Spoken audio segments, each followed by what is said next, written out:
Que tes pensées soient constamment connectées à Dieu. Que chaque chose que tu fais, tu es Dieu en pensée constamment, constamment, constamment.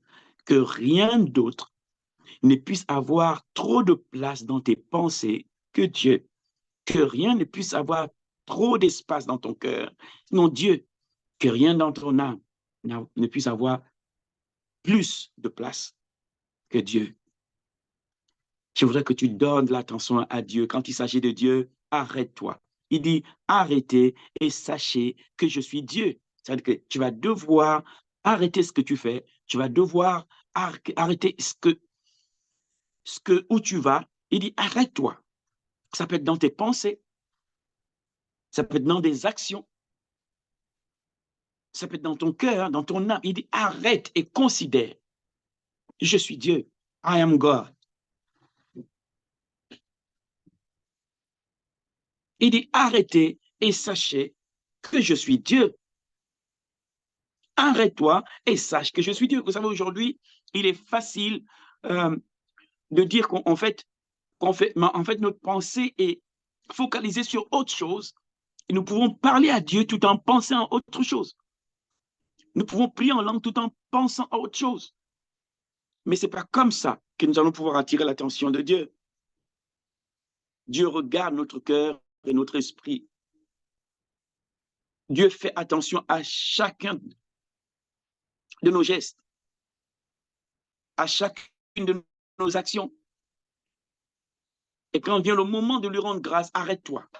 Arrête ce que tu fais et donne-lui l'attention. C'est le Seigneur. Ça commence par là. Aujourd'hui, je vais vous partager quelques points pour pouvoir faire des exploits avec Dieu. Comment faire des exploits avec Dieu? Comment faire des exploits avec Dieu? Quelqu'un peut écrire Amen. Comment faire des exploits avec Dieu? Naître en Christ n'est pas suffisant, c'est à la porte. Quand tu nais en Christ, c'est la porte. Tu viens d'entrer. Quand tu nais en Christ, tu viens d'entrer. Mais tu n'es pas censé rester à la porte. Jésus a dit, I am the door. Jésus a dit, je suis la porte. Donc, il est possible que tu vives toute ta vie à la porte. Jesus said, I am the door. À quoi sert une porte? Soit c'est pour entrer ou pour sortir. Jean a dit à Patmos, j'ai vu une porte ouverte. Mais si Jean était resté à la porte, il n'aurait pas vu l'Apocalypse. Il a dû entrer par cette porte et explorer tout ce qui était de l'autre côté de cette porte.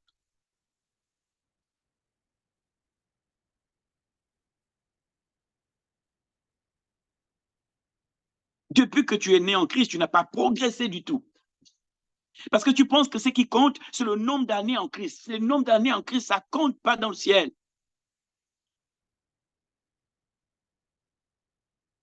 C'est le nombre de pas que tu fais dans l'environnement où tu as été introduit lorsque tu as accepté Jésus. Il t'a introduit dans un environnement et on regarde tes pas, tes progressions dans cet environnement. Quelqu'un m'a dit, mais ça fait 30 ans, ça ne veut rien dire 30 ans en Christ dans le ciel. N'oublie pas que là-bas, c'est l'éternité.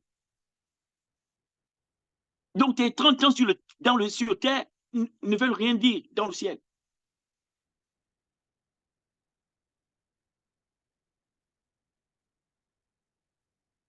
Ce qui compte pour le Seigneur, c'est comment tu explores l'environnement spirituel dans lequel Dieu t'a mis.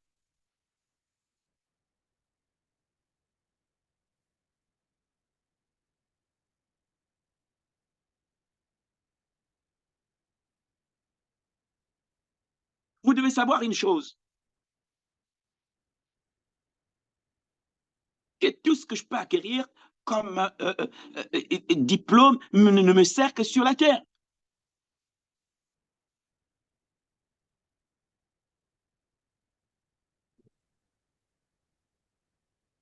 Mes diplômes et mes connaissances acquises sur le plan académique ou dans les formations que je peux subir me permettent d'interagir avec le monde terrestre. C'est pour le langage de la terre. C'est pour pouvoir traduire ce que je reçois spirituellement et le canaliser dans le langage de la terre. Vous savez, je peux apprendre les finances sur terre, l'économie sur terre, le management sur terre. N'oubliez pas que le ciel a sa propre économie, a son propre système financier. Le ciel ne fonctionne pas par le système financier, économique, managérial et tout ce que vous voulez de la terre. Ce n'est pas le ciel qui copie la terre. C'est la terre qui est censée copier le ciel. Et nous devons premièrement savoir, avant de voir les exploits, comment faire des exploits, c'est savoir qu'est-ce que Dieu, pourquoi il nous suscite sur terre.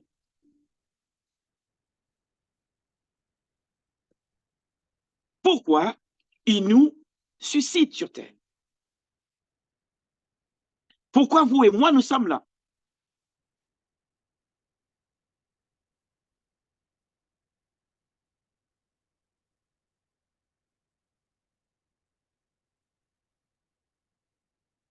Lisons, s'il te plaît, Crépin, est-ce que tu peux aller nous chercher le Notre Père? Non, Matthieu. Je crois qu'on est à Matthieu 6, 9, quelque chose comme ça.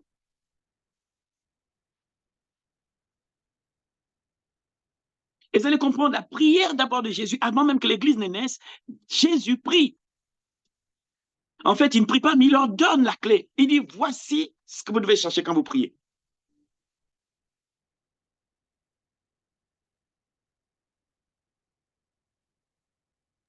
C'est bon, Dès que tu l'as, tu nous lis, s'il te plaît. D'accord.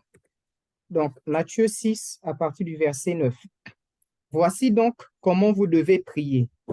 Notre Père qui est aux cieux, que ton nom soit sanctifié, que ton règne vienne, que ta volonté soit faite sur la terre comme au ciel.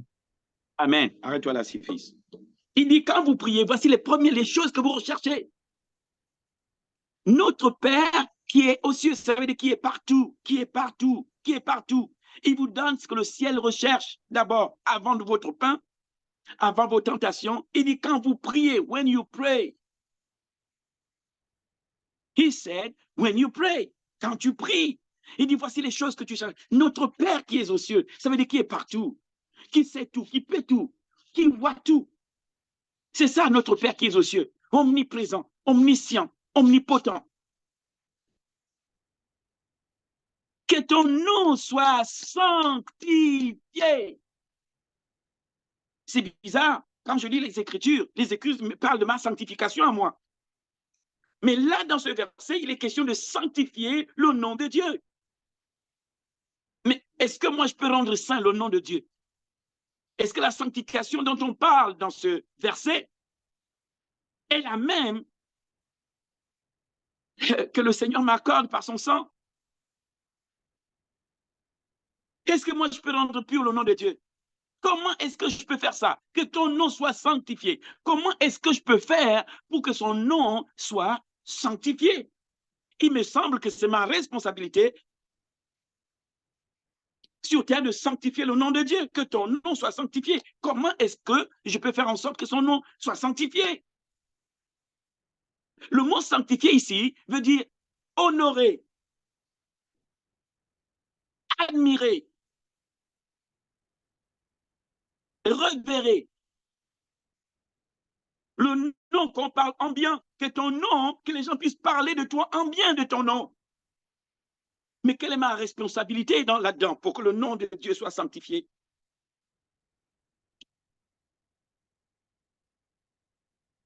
Parfois, nous avons l'impression que Dieu est censé tout faire et nous sommes assis.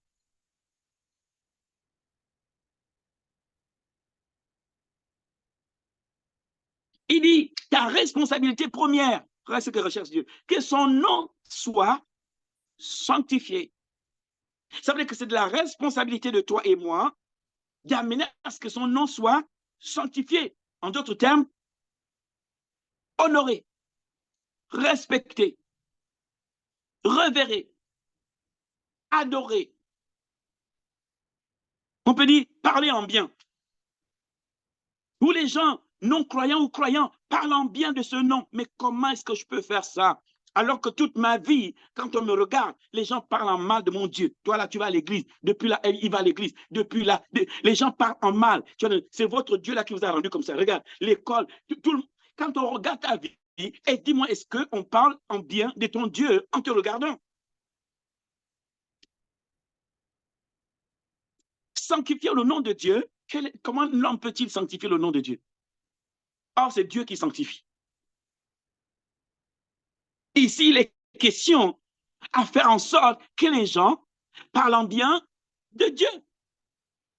Et ça, c'est notre responsabilité. Où les voisins te regardent, même s'ils n'aiment pas ta religion, mais ils sentent que ce Dieu-là a fait quelque chose d'extraordinaire qu'ils observent dans ta vie constamment. Dans tes dires, dans ton comportement, dans la façon de faire, sanctifie the name of Yeshua HaMashiach.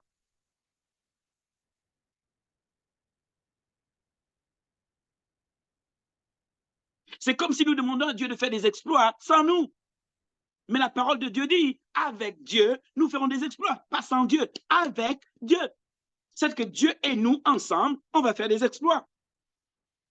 La première chose, si tu veux faire des exploits avec Dieu, sanctifie son nom. Fais ton possible pour que les gens parlent en mien. Mais vous savez, il y a souvent la persécution, vous savez, mais il y a une persécution inutile, où les gens vous critiquent pour des choses que vous n'avez pas faites, où les gens parlent mal de vous pour des choses que vous n'avez pas faites. Ça, c'est différent. Ça, c'est un combat spirituel. C'est spiritual fight. The fight of faith. C'est ça le combat de la foi, où vous n'avez rien fait et les gens s'opposent à vous, les gens vous attaquent et vous critiquent et votre foi doit maintenir. C'est un combat de la foi. Et où votre foi maintient le cap et vous permet de rester stable. Vous savez que Dieu et vous êtes un. Et que vous ne vous reprochez de rien parce que vous avez aligné votre vie avec la parole de Dieu. Il y a des enfants de Dieu, on critique parce qu'exactement ils ont fait. Et ils appellent ça persécution. En réalité, ce n'est pas une persécution. Tu as vraiment fait ça. Tu t'es vraiment comporté comme ça. À cause de toi, dans ta famille, personne ne respecte Dieu. À cause de ça, parmi tes amis, personne ne respecte Dieu. On peut même parler mal de Dieu devant toi. Tu es là comme ça. Tu as même peur de dire que, en fait, j'ai fait partie du peuple là que vous êtes en train d'insulter.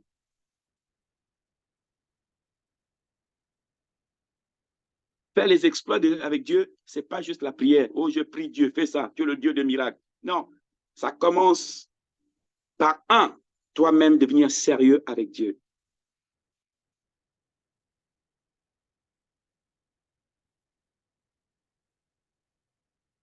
Et ça commence par ton propre témoignage. Où les gens vont te bousculer, mais tu vas rester inébranlable.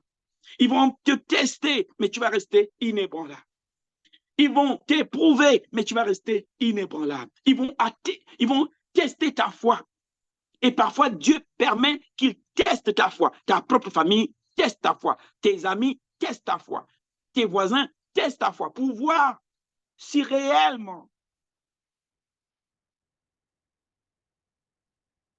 ta vie est centrée sur Christ, où tu n'es pas juste quelqu'un qui remplit les bancs de l'église. Pour voir si ta conversion est authentique. Dieu va devoir permettre à certaines personnes de te bousculer pour voir si ton témoignage est authentique. Dieu va permettre. Parfois, l'incompréhension avec la personne que tu estimes le plus et qui te dit non, voilà, c'est pas une bonne voie. Et mon ami, ma copine, mon frère, écoute mon conseil. Et tout le monde te charge de ses pensées parce que le ciel et la terre et l'enfer, tout le monde t'observe pour voir si réellement c'est authentique. Beaucoup ont échoué, beaucoup d'enfants de Dieu échouent chaque année à cet endroit-là où on lui demande de sanctifier le nom de Dieu. La parole de Dieu dit, ayez au milieu de non-croyants un comportement exemplaire, que même si vous critiquent, le jour où Dieu va les visiter, ils vont glorifier le nom de Dieu. Tu veux faire des exploits avec Dieu?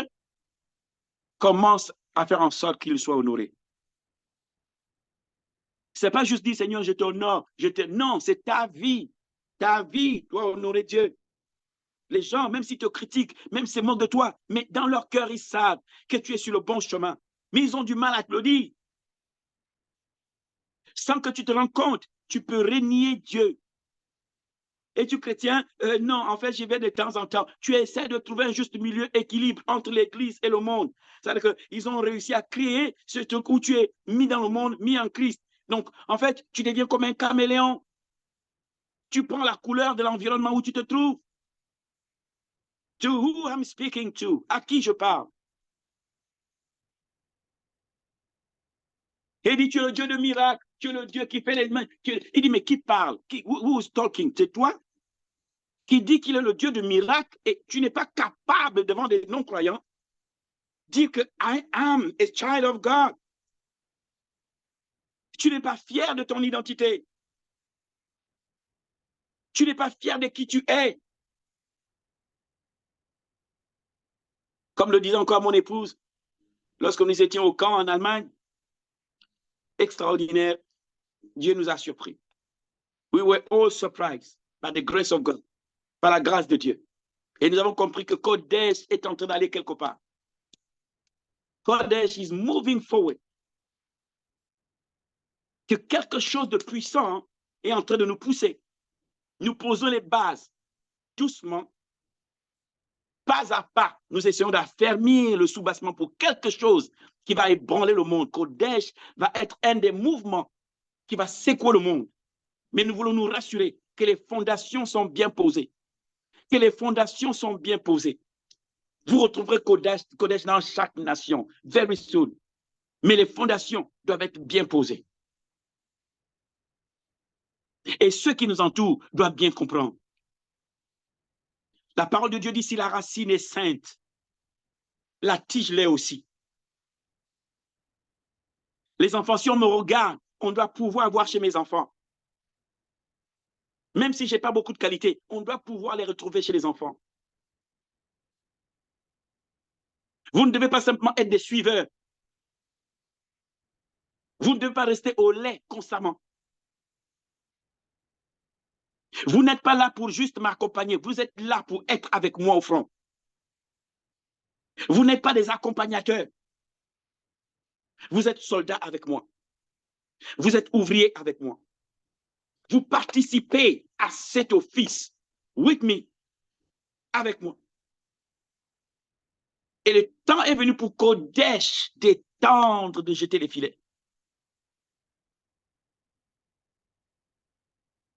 Nous étions étonnés en Allemagne de voir les anges de d'autres localités venir dans ce camp que pour nous on a appelé d'abord, c'était une retraite spirituelle, ça s'est transformé. C'est parti d'une retraite spirituelle vers un truc qu'on n'y attendait pas. Donc Dieu nous attendait.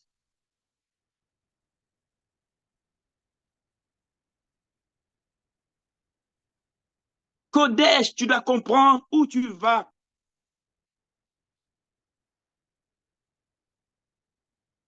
Quand Dieu nous amène quelque part, ne vous focalisez pas d'abord sur les grands bâtiments. Ce n'est pas ça qui fait la puissance de Dieu. Vous devez savoir une chose. C'est que votre niveau spirituel ne dépend pas de votre position dans l'organigramme d'une église. Vous pouvez avoir une grande position dans l'assemblée et être bébé spirituel dans les choses de l'esprit. Et Dieu ne regarde pas votre position dans l'église. Il regarde votre niveau spirituel. In the spiritual realm. Dans le monde spirituel, Dieu vous cherche. Ce jour-là, quand Adam et Ève ont mangé le fruit, longtemps j'ai cru que Dieu cherchait Adam parce qu'Adam était caché devant un arbre. S'il vous plaît, on parle de Dieu qui voit tout, qui peut tout et qui sait tout. Donc il sait qu'Adam est derrière un arbre. Mais ce n'était pas ça la question. La question pour Adam et Ève n'était pas le fait qu'il était caché derrière un arbre et Dieu le cherche dans le jardin. Dieu voit tout et il sait tout. C'est qu'il cherche. Adam, il cherche Adam dans le monde spirituel. Adam vient de disparaître de la place où Dieu l'avait positionné dans le monde spirituel. Quand il dit, Adam, où es-tu? Il ne le cherche pas sur le plan physique. Il voit que l'enfant, là où il l'a mis, la position spirituelle qu'il avait pour gérer la terre, Adam a disparu. Et Dieu dit, fils, where are you? Comme Dieu peut te dire ce matin, il dit, où es-tu? De la place où je t'ai positionné dans le monde spirituel, où est-ce que tu es? Il sait ce que tu as fait sur le plan physique. Dieu savait ce qu'Adam avait fait. Quand Dieu leur pose des questions, c'est juste pour qu'ils se sentent responsables de ce qu'ils ont fait. Que ceux qui vont vivre, qui sont conscients, c'est pourquoi il a dit, Adam, pourquoi? Ève, pourquoi? C'était pour qu'ils soient conscients qu'ils ont posé un acte.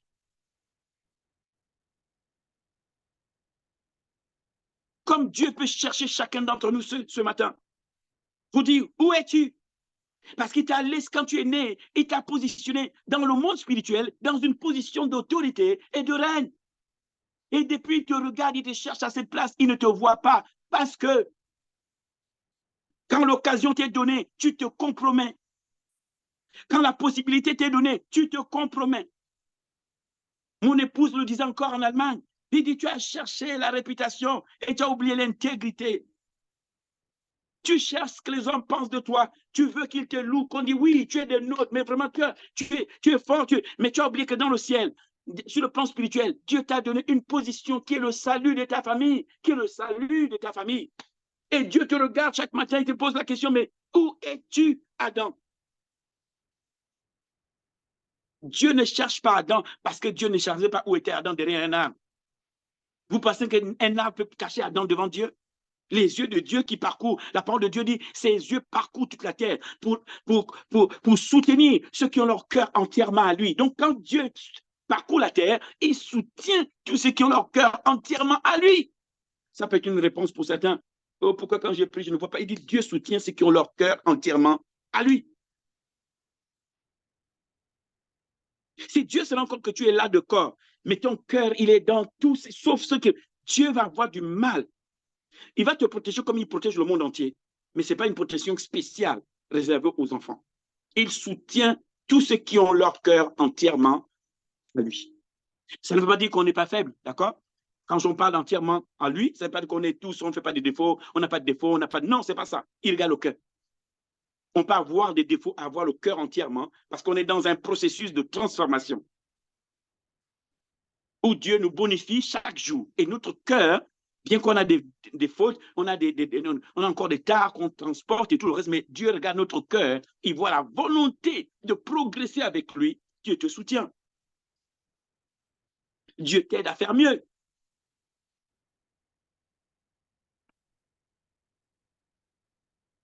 Kodesh, tu dois comprendre que tu n'es pas là pour recevoir des bénédictions, mais tu es la bénédiction toi-même. You are a blessing.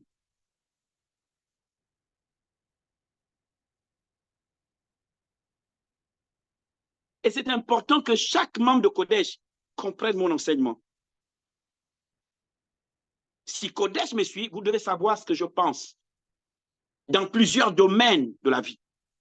Mon message doit se retrouver dans la bouche de mes propres enfants et des enfants de mes enfants. Parce que Dieu est un Dieu généalogique. Il suit la généalogie.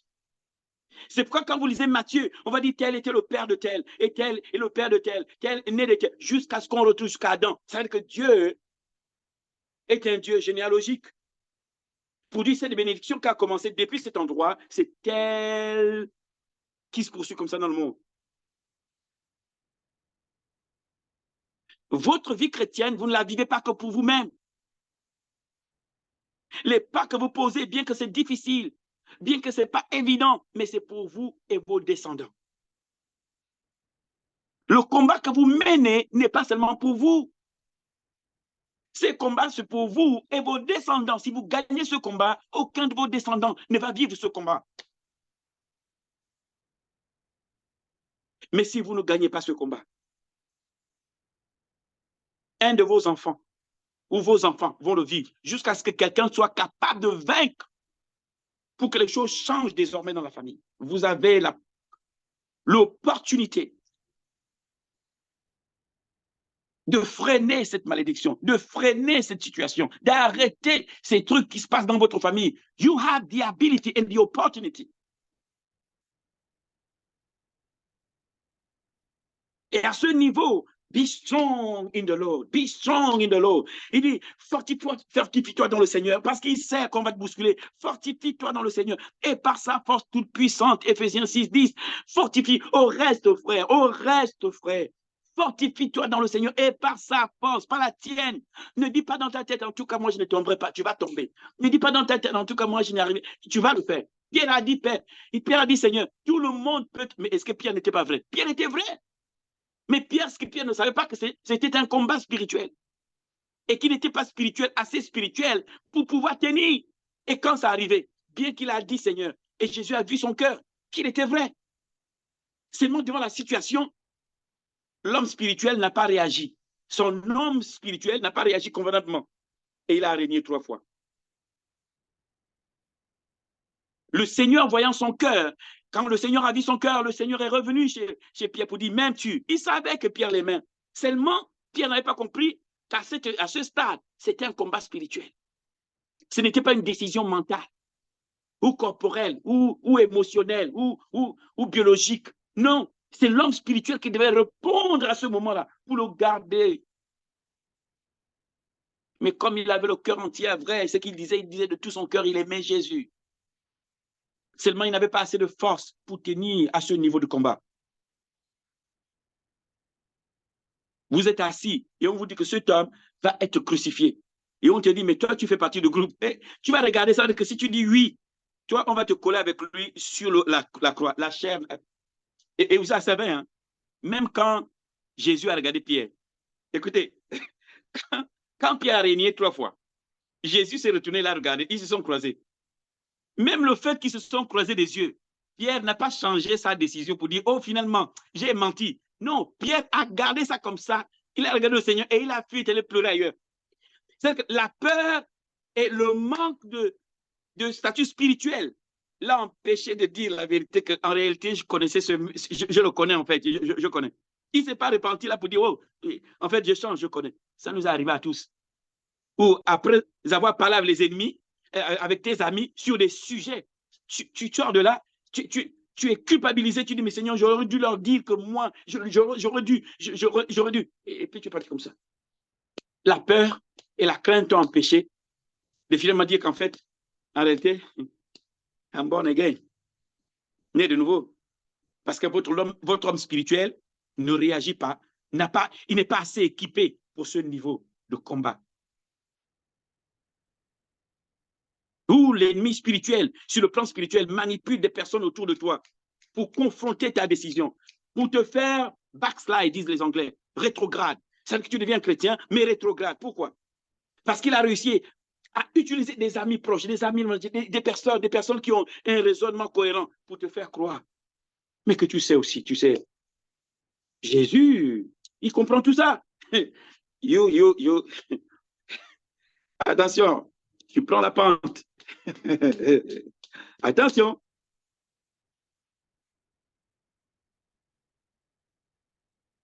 Attention. Tu ne peux pas faire des progrès avec Dieu si tu n'arrives pas devant tes amis leur montrer que you are born again. Où le ciel et la terre et l'enfer, tout le monde te regarde. Que va-t-il faire? Que va-t-elle décider? Et puis soudain, tu dis, oh, en fait, je vais de temps en temps à l'église comme ça. Tu te passes comme quelqu'un qui accompagne souvent les autres de temps en temps. J'aime la louange. Tu ne te dis même pas que non, je suis né de nouveau et c'est mon chemin. Celui qui ne m'aime pas s'en va. Laissez-moi tranquille. Vous m'aimez, vous restez. Vous ne m'aimez pas à cause du chemin que j'ai emprunté. Au point où nous sommes arrivés, le salut est personnel. Et le chemin que j'ai pris, I believe that Jesus will come back. Que Jésus viendra. Que l'enlèvement aura lieu. Votre premier niveau pour les exploits, c'est là. Cette détermination. Et ne pas avoir peur de dire à tout le monde, à qui veut le savoir, les anciennes gloires, les anciennes personnes. J'ai eu des amis comme ça, qui sont élevés en dignité aujourd'hui. Quand ils ont appris que je suis devenu chrétien, tout le monde me cherchait parce qu'ils me connaissaient au lycée. Ils me connaissaient au lycée. J'étais de la 6e en terminale, qui ne me connaissait pas. Jusqu'à la direction, le proviseur me connaissait. Les professeurs me connaissaient.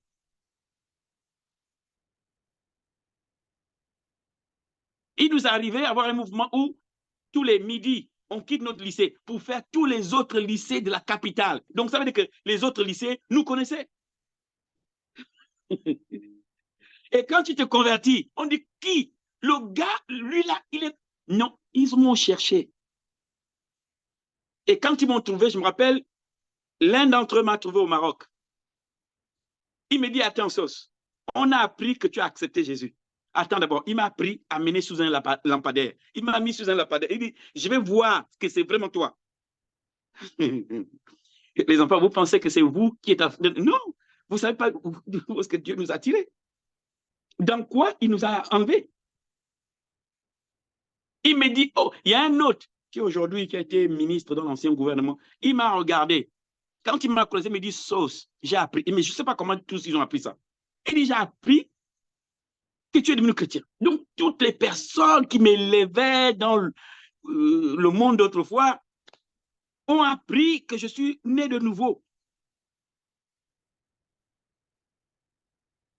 Et écoute, l'ennemi a tout fait pour les amener à moi, tous. C'est incroyable que tous sont venus pour me demander, mais on a appris. J'ai dit, mais vous avez appris ça comment? Est-ce que c'est passé à la radio? Est-ce que c'est passé à la télé? Qui vous l'a dit? L'un m'a dit, c'est aussi un homme élevé en dignité aujourd'hui, il m'a dit, Sostène, si vraiment tu es né de nouveau, converti, c'est que bientôt la fin du monde. J'étais choqué. J'ai dit, mais quel est le lien, ma vie et la fin du monde? Tu veux dire que j'étais comment? Il a ri. Il dit, tu n'imagines pas quel homme tu étais. Hein. J'ai un autre ami, on va dire, on a fait la 4e ici en France. J'ai 3 comme ça. Donc au pays, il apprend. Un jour, il me croise, on marche, on est en train de marcher, et je ne savais pas qu'il m'observait. Et on avait dépassé à chaque fois un groupe de filles, Et il s'est arrêté, il m'a dit, Sauce. J'ai dit oui. Il me dit, tu as vraiment changé. Je dis, mais comment ça, tu me dis que j'ai vraiment changé? Il dit, mais on a dépassé toutes tes filles. Tu n'étais même pas retourné pour regarder. J'ai dit, mais c'est ce que tu regardes. Donc, tu veux dire qu'avant, j'étais comment? Vos amis vont regarder si votre conversion est authentique. Et si elle est authentique, vous leur donnez une piste de sortie de leur situation. Ils vont chercher le Dieu qui a fait de vous ce que vous êtes tenté de devenir. Que ce soit dans l'administration, que ce soit à la maison, dans la famille, que ce soit le voisinage, tout le monde vous regarde. Il n'y a pas que le ciel qui vous regarde, il n'y a pas que l'enfer qui vous regarde, les hommes vous regardent.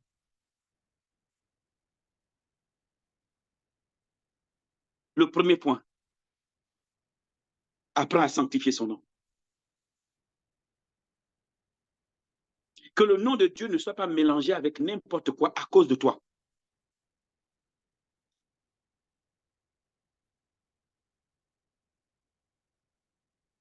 Et il y a des personnes qui se demandent si réellement Christ est Christ.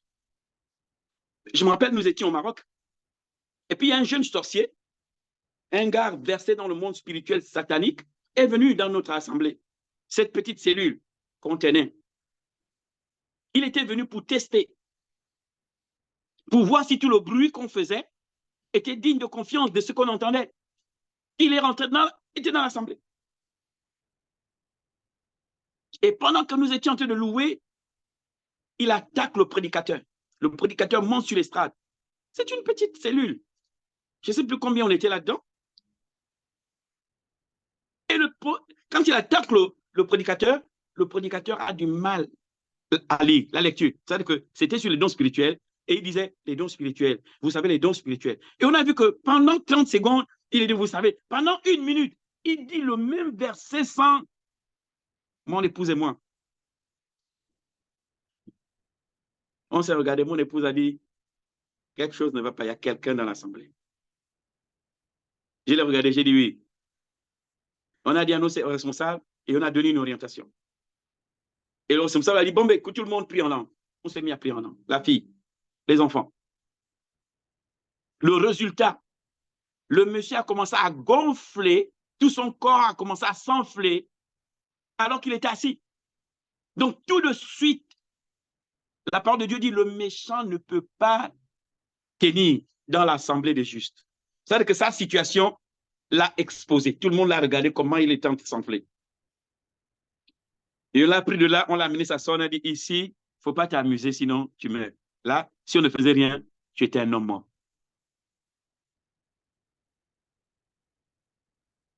Mais aujourd'hui, les sorciers peuvent être dans l'assemblée sans crainte. L'atmosphère qu'on dégage n'est pas suffisante pour qu'ils fuient. Pourquoi?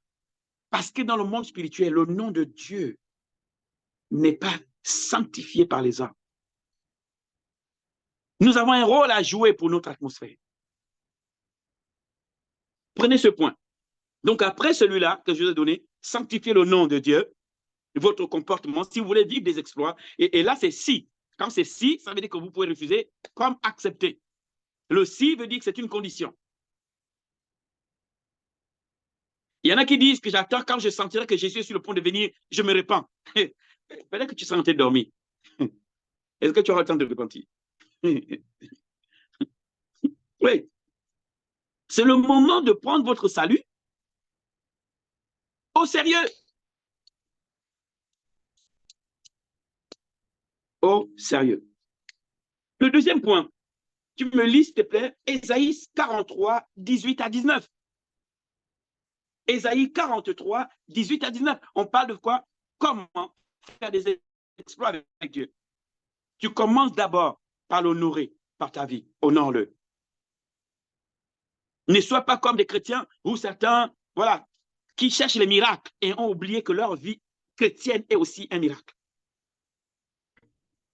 Que eux, ils sont le miracle de Dieu pour leur famille. Vous cherchez les miracles de guérison, de machins, de tout ça, de prospérité et tout le reste, sans oublier que vous, votre naissance dans cette maison, dans votre famille, vous êtes le miracle de Dieu pour votre famille. Votre famille vous regarde comme quelqu'un, on dirait, on ne peut pas vous situer. Parce que pour eux, you are a miracle. On ne te cerne pas. Sur le plan spirituel, ils ne te cernent pas. Ils n'arrivent plus à te contrôler comme autrefois. Tu es un véritable prodige au milieu de ta famille. Born again, spirit filled. Né de nouveau, rempli de l'Esprit de Dieu. Ta naissance en Dieu est le miracle de Dieu pour ta famille. You are a miracle. Parfois, toutes tes sœurs sont sous contrôle de l'ennemi, ou tes frères sous contrôle de l'ennemi, ou qui que ce soit dans la famille contrôle les filles. Mais toi, you are born again. You are the first miracle. Tu es le premier miracle de Dieu dans cette famille. You are. Les gens sont étonnés quand ils te regardent. Ta vie progresse bizarrement. Ça veut dire que on ne peut pas donner une ligne droite pour dire que bon, la croissance va être celle-là. Non. Parce qu'ils n'arrivent pas à te suivre. Tu évolues en dents de scie, parfois ici, parfois là. Pourquoi? Dieu écrit droit avec des lignes courbes et il semble qu'il n'arrive pas à comprendre où tu vas. Les sorciers de ma famille se sont assis, ils m'ont dit, oh, c'est pas la peine d'aider celui-là, il va aller nulle part. Parce que dans le monde spirituel, ils avaient mis des décisions et donc quand ils ont ouvert les yeux, ils ont vu que dans le monde où ils vivent, il y a des blocages. Mais quand je tourne vers Dieu, Dieu dit, son, hey, ta relation avec moi, c'est avant la fondation du monde. Nous, eux, ils se sont assis quand tu es né. Mais nous, on s'est assis avant même que le monde ne soit créé. Et cette partie, les sorciers de ma famille, ils ne voient pas. Il dit ce qu'il a appelé, il a aussi prédestiné à être à l'image de son fils, prédestiné.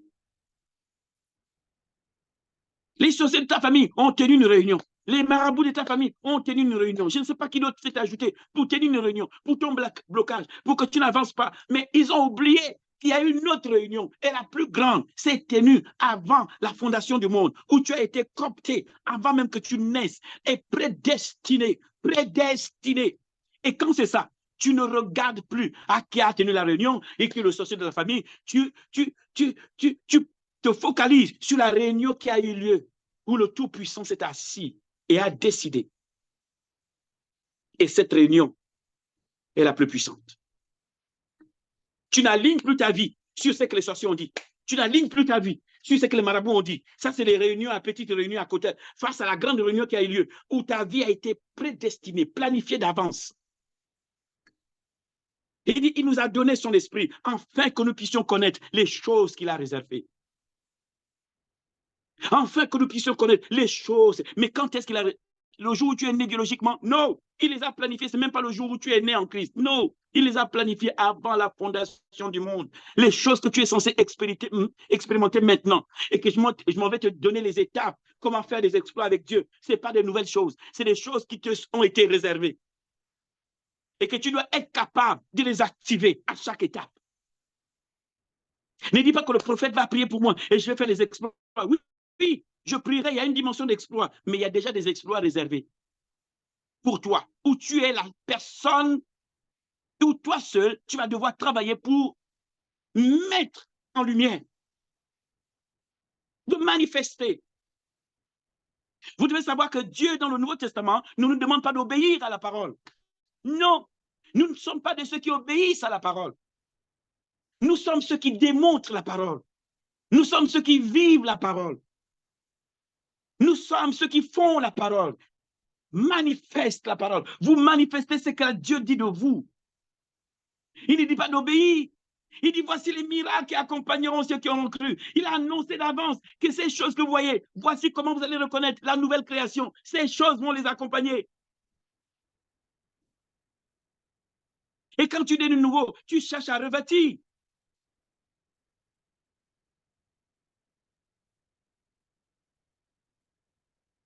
Est-ce que quelqu'un me comprend? Quelqu'un peut dire Amen? Can you say Amen? Somebody say Amen. Amen. Amen. Amen. Amen. Amen. Amen. Et Amen.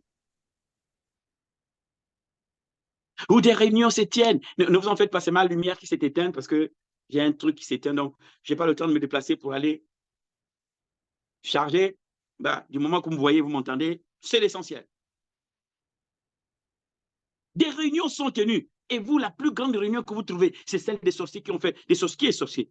C'est un être humain qui a décidé de se connecter avec le diable pour recevoir du diable le nécessaire pour pouvoir mettre les gens sous pression ou sous son autorité.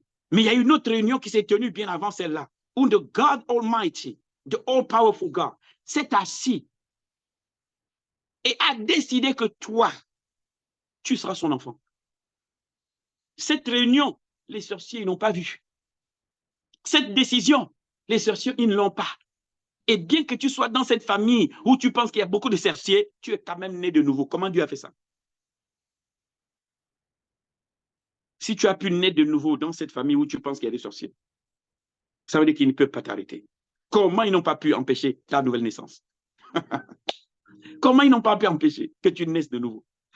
S'ils n'ont pas empêché que tu naisses de nouveau, comment peut-il empêcher à une personne qui n'ont pas pu empêcher de naître, de progresser?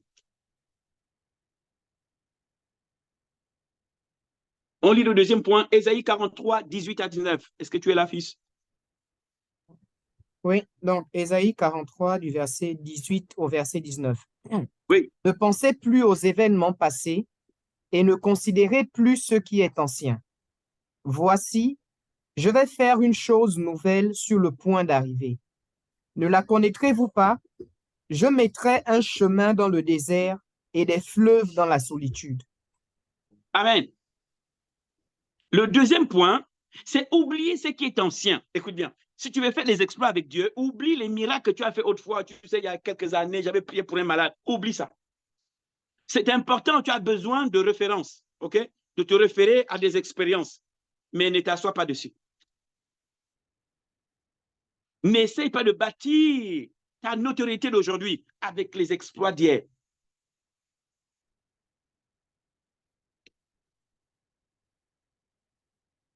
N'essaie pas de bâtir. Tu dis que vous, là, moi, avant, vous savez, avant, c'est vrai, c'est des témoignages, on peut, mais tu ne dois pas t'asseoir pour dire que j'ai déjà fait ça, j'avais... Non, il y a encore beaucoup à découvrir. Si tu veux faire des exploits avec Dieu, oublie ce qui est ancien. Quand j'ai dit d'oublier, je ne demande pas de jeter. Je dis de ne pas te reposer sur les exploits que tu as fait hier. Parce que tant que tu es vivant, il y a encore beaucoup à expérimenter. Aussi longtemps que tu es vivant, il y a encore de grandes choses à explorer. Le premier point, j'ai dit, sanctifier le nom de Dieu. C'est-à-dire que affermir ton témoignage. Deuxième point, oublie ce qui est ancien. Les choses que tu as pu accomplir, les choses que tu as pu faire, les gens que tu as pu aider. Tu t'es reçu, tu sais, moi, j'avais aidé. Non, on parle d'aujourd'hui. Qui es-tu? Que fais-tu? Où es-tu? Qu'apprends-tu? Comment tu l'appliques? Today, hier.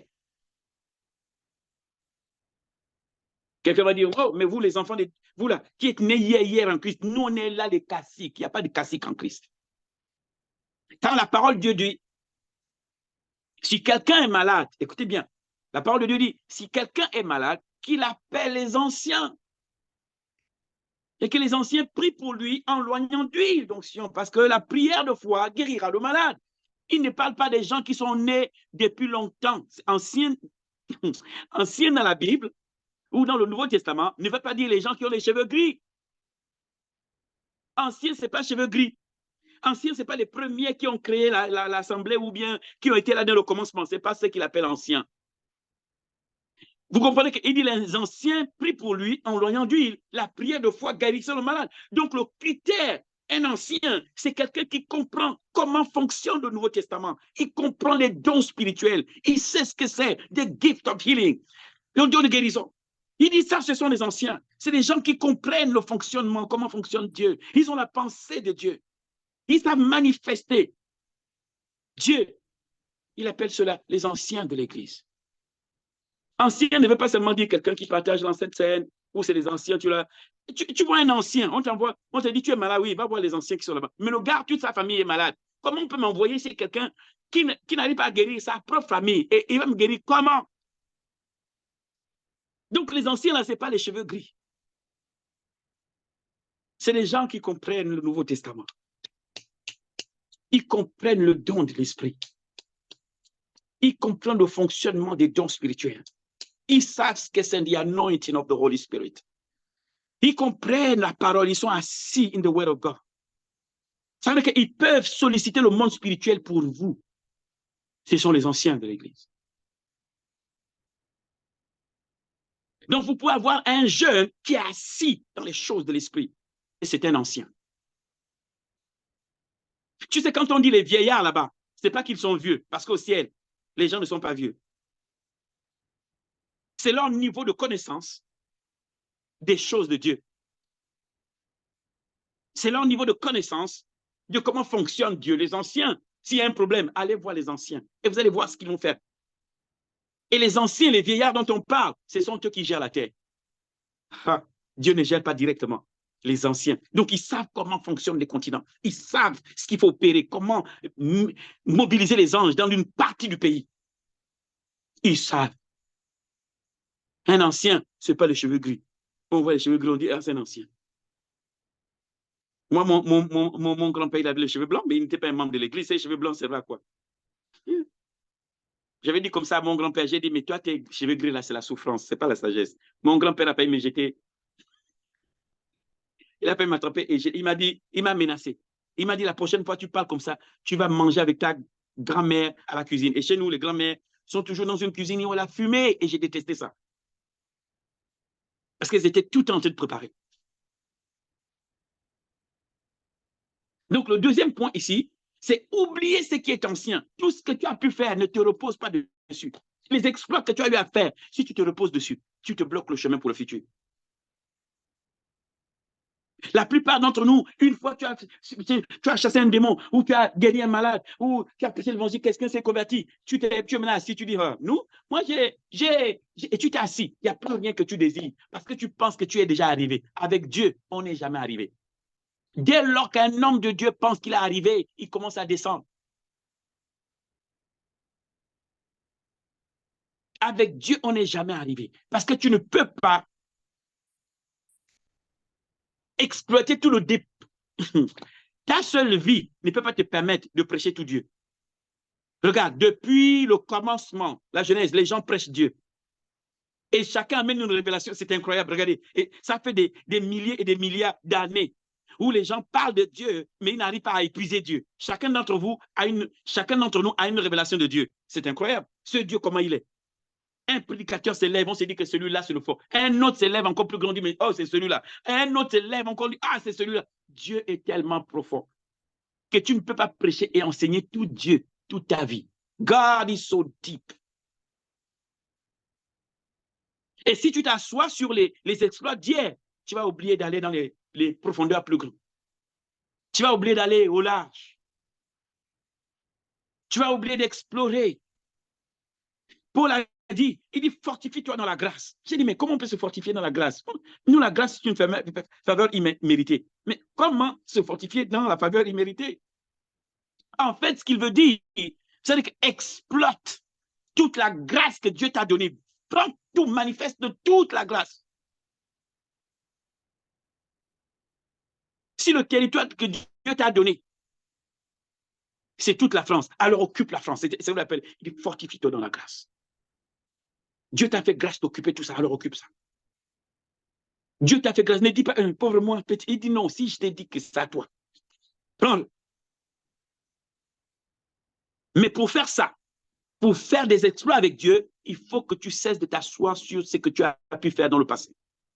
Les choses que tu as fait dans le passé, c'est très important, mais c'est petit comparé. C'est ça. Fortifie-toi dans la grâce. Je vous écris. Fortifie dans la grâce. C'est ça. Tout le potentiel qu'il t'a donné, exploite-le. Découvre-le.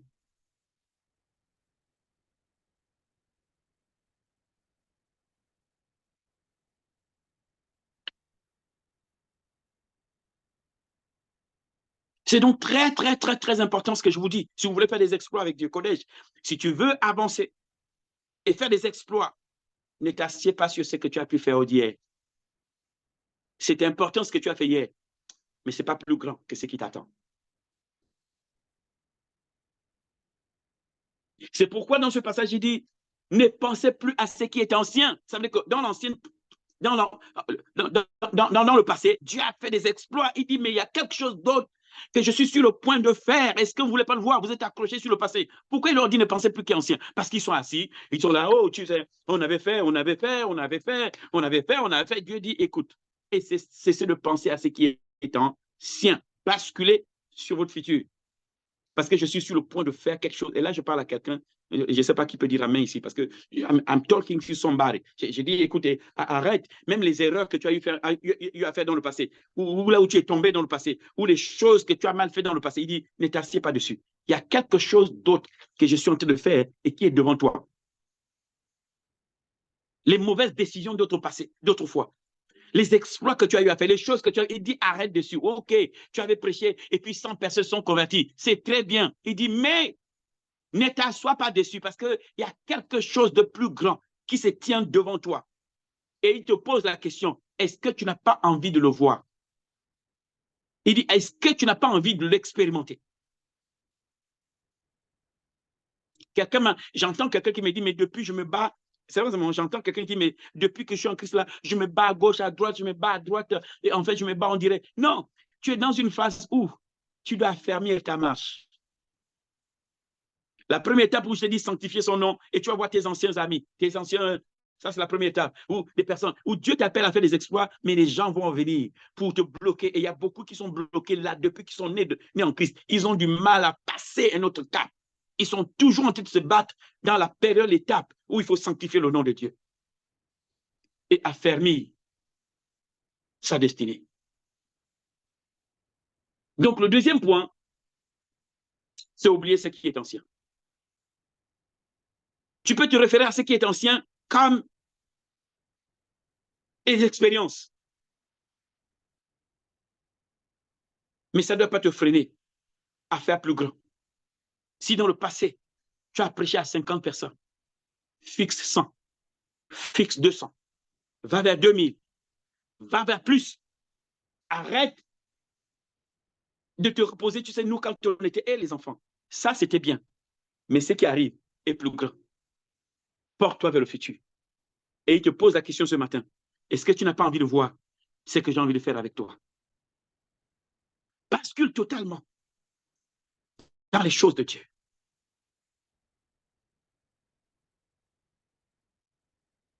Le troisième point, fils tu es, Cherche-moi ça dans Darby, le troisième point. Hein? Nous sommes dans le troisième point. Ouais, Matthieu 5, 6. Matthieu chapitre 5, verset 6, dans Darby. Matthieu 5, le verset 6, dans la version Darby. On va vite, on finit. OK. D'accord. Matthieu 5, verset 6, version Darby. Et voyant Jésus de loin, il courut et se prosterna devant lui. Et criant d'une voix forte. Attends, c'est Matthieu 5, verset 6. 5. Matthieu, OK. Je suis dans Marc.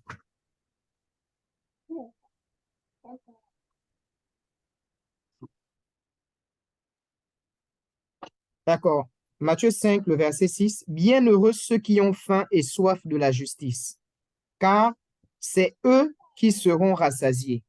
Arrête-toi là. Amen. Donc, le troisième point, c'est la soif et la faim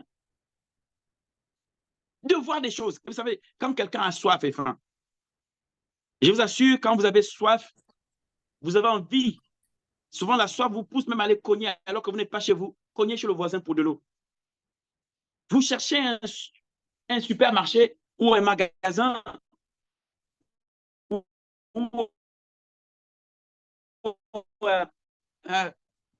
en tout cas, un point de pencher cette soif.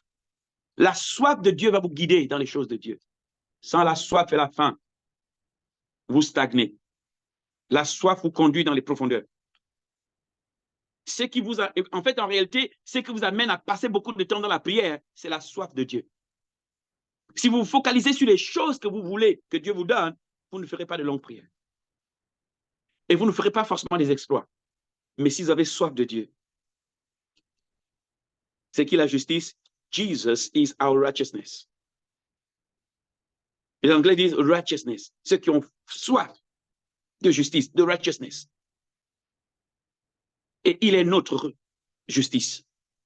Jésus est notre justice. Donc, si tu as soif et faim de la justice, quand on parle de justice ici, c'est pas voilà, soif et à ce que Dieu juge les gens et voilà, détruise les endroits. C'est pas ça. Cette soif-là, c'est la soif de lui. Parce que Jésus est notre justice. Donc, la faim et la soif qui vont émaner de toi va pousser Dieu à remplir cet espace où seul Dieu peut remplir en toi. Cette soif de connaître Dieu, cette soif de comprendre sa parole, cette soif, les choses concernant Dieu. Tu languis, David a dit, je languis chaque jour à ta parole. Et David a dit, comme une biche soupire après les eaux vives, mon âme soupire après toi. La question c'est, est-ce que ton âme soupire après Dieu? Ou bien tu peux rester toute une semaine et ton âme ne soupire pas à Dieu, tu es là seulement chrétien, là il y a un problème. La parole de Dieu dit, désirez comme des enfants nés de nouveau le lait de la parole. Un bébé, quand il naît, il soupire après le lait constamment. Comment naît de nouveau? Tu ne soupires pas après la parole. C'est qu'il y a un problème avec toi. Si le bébé qui est né ne soupire pas après le lait, les parents vont s'inquiéter. Parce que le premier réflexe de l'enfant, parce qu'il faut qu'il croisse, il se développe. Donc, sa bouche est orientée vers le sein de sa mère. Sur le plan spirituel, les enfants, quand ils naissent, automatiquement, l'enfant, le premier sens qui est activé dès sa naissance, c'est le goûter. Parce qu'il y a ce réflexe de demeurer en vie et de grandir, sans que l'enfant ne sache pourquoi son intérieur soupire après le sein de sa mère. Son premier réflexe, c'est la bouche. Et la mère oriente le sein dans la bouche de l'enfant. Et l'enfant tète. Parce que la croissance aspire. La croissance, les cellules en lui disent, on a besoin de croître maintenant. On a besoin de force maintenant. On a besoin de se développer et de se multiplier. L'enfant soupire après le lait, mais toi, tu es en Christ. Comment fais-tu que tu passes des mois sans soupirer après le milk, le lait de la parole de Dieu? C'est qu'il y a un problème chez l'enfant. Vous, les mères qui avez des enfants, comment votre bébé faisait quand il est né? Mais le sein, il n'est focalisé sur rien d'autre. C'est manger, dormir. Boire du lait, dormir. Boire du lait, dormir. Prendre du lait, dormir. Lait, dormir. Lait, dormir. Et petit à petit, dans ce lait, dormir, vous voyez que les yeux de l'enfant se développent. L'enfant commence à voir des ombres. Pourquoi? À cause du lait. À cause du lait. Mais comment toi, tu es en Christ? Et ton homme spirituel ne languit pas après la parole. Tu es capable de rester un mois. Il t'est arrivé même à terre la faim de l'homme spirituel qui désire le lait. Parce que tu veux être dans un endroit, la chair. C'est parce que maintenant, la chair peut te conduire. Donc, tu es dirigé par la chair qui t'éloigne du lait spirituel. Si tu n'as pas soif et faim de Dieu, ça va être difficile pour les exploits. Parce que seuls ceux qui ont faim et soif, c'est pourquoi David dit, eux seuls seront rassasiés. C'est eux, pas tout le monde. Eux seuls qui ont faim et soif seront rassasiés. Donc, on donnera la nourriture à manger à ceux qui ont faim et soif. En deux termes, le ciel va répondre à ceux qui ont faim et soif. Où est ta faim et où est ta soif? De Dieu. Je ne dis pas des choses que Dieu donne, je dis de Dieu. On ne dit pas ici faim et soif des biens, des miracles. Non, il dit faim et soif de justice. Et Jésus est notre justice. He is our righteousness. Il faut que tu sentes d'abord ton désir sur Dieu, découvrir Dieu, qui il est, profondeur. Avant de faire des milliers, ce n'est pas mauvais, ce n'est pas un péché de demander à Dieu, donne-moi ça, donne-moi ça. Mais est-ce que tu le connais? Celui à qui tu demandes tout ça, le connais-tu? Do you know him? Do you know him? Les seuls noms que tu donnes, tu es le Dieu de miracle. Il dit ça, ce n'est pas mon nom. Il ne s'est jamais appelé le Dieu de miracle. Il ne s'est jamais appelé le Dieu des prodiges. Il s'est appelé lui-même Yahweh. Il dit le Dieu qui garde son alliance. Pas ses alliances, son alliance. C'est-à-dire qu'il y a une alliance entre lui et vous. Connaissez-vous cette alliance? L'avez-vous découvert? Et connaissez-vous les profondeurs de cette alliance? Savez-vous ce qu'il est capable de faire dans cette alliance? Savez-vous où vous vous situez dans cette alliance?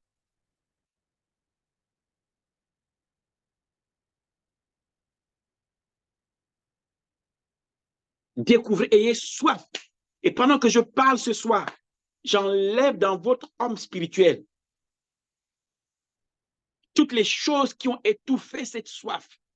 Que cette cavité où seul Dieu peut remplir s'ouvre à nouveau in the name of Jesus Christ. Que votre soif à nouveau soit dirigée vers Dieu. Bien que nous avons besoin des choses dans ce monde, mais il a dit, cherchez premièrement le royaume des cieux et sa justice. Our Christ.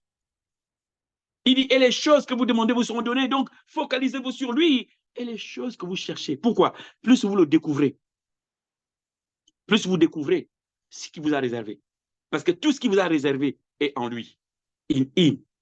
Il dit, il nous a bénis de toutes sortes de bénédictions dans les lieux célestes. Où ça? En Christ. Tu découvres Christ, tu découvres ce qui est à toi.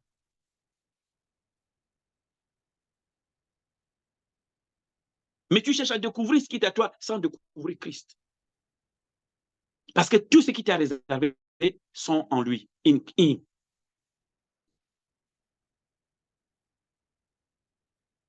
Troisième point, le quatrième point. Quatrièmement. C'est très bien. Famille Moussavou, pour ces versets.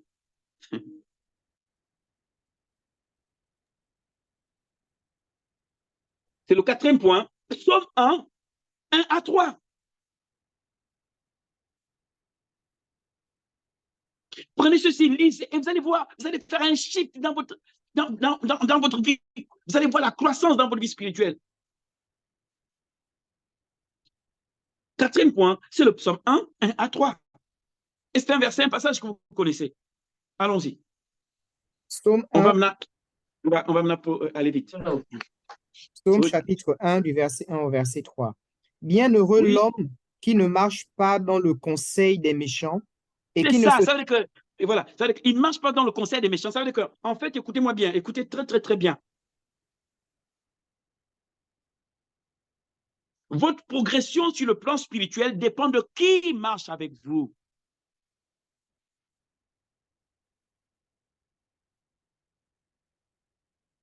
Votre progression et vos exploits avec Dieu dépendent avec qui vous entoure tous les jours.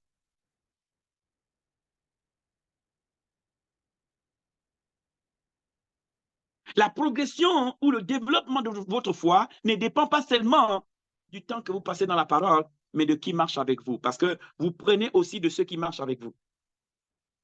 Je ne veux pas dire par là que vous n'avez pas de contact avec les amis qui sont dans le monde et tout le reste, mais si constamment votre environnement est saturé d'une information et non saturé par l'information en Christ, votre foi diminue.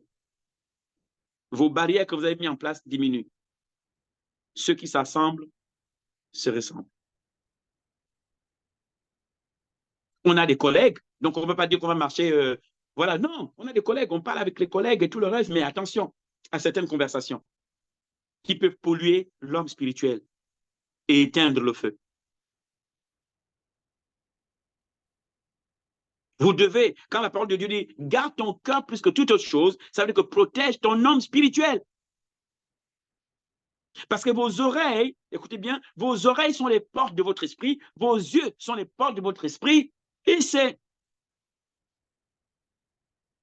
Donc, tout ce que tu écoutes, si tu l'acceptes, c'est véhiculé dans ton esprit. Et ne sois pas étonné que dans ta chair, tu sens l'envie de... Parce que ce que tu as écouté a pénétré ton esprit, a été véhiculé dans tout ton être. Maintenant, tu te sens poussé à aller commettre tes trucs parce que tu as d'abord accepté le message. Vos yeux sont les portes de votre esprit et vos oreilles sont les portes de votre esprit. Donc, pour protéger votre cœur, filtrez ce que vous écoutez et ce que vous regardez. Et votre cœur sera protégé.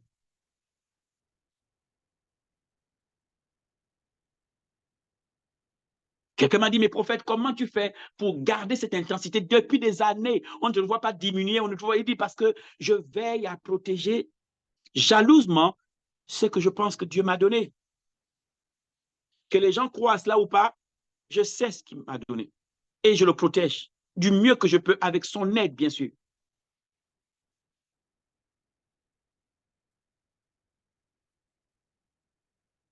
On voit des personnes, quand il y a les épreuves, leur foi, leur vie chrétienne descend. Quand tout va bien, leur vie... Moi, j'ai dit non. Quand ça ne va pas, on me voit monter. Quand ça va, on me voit monter.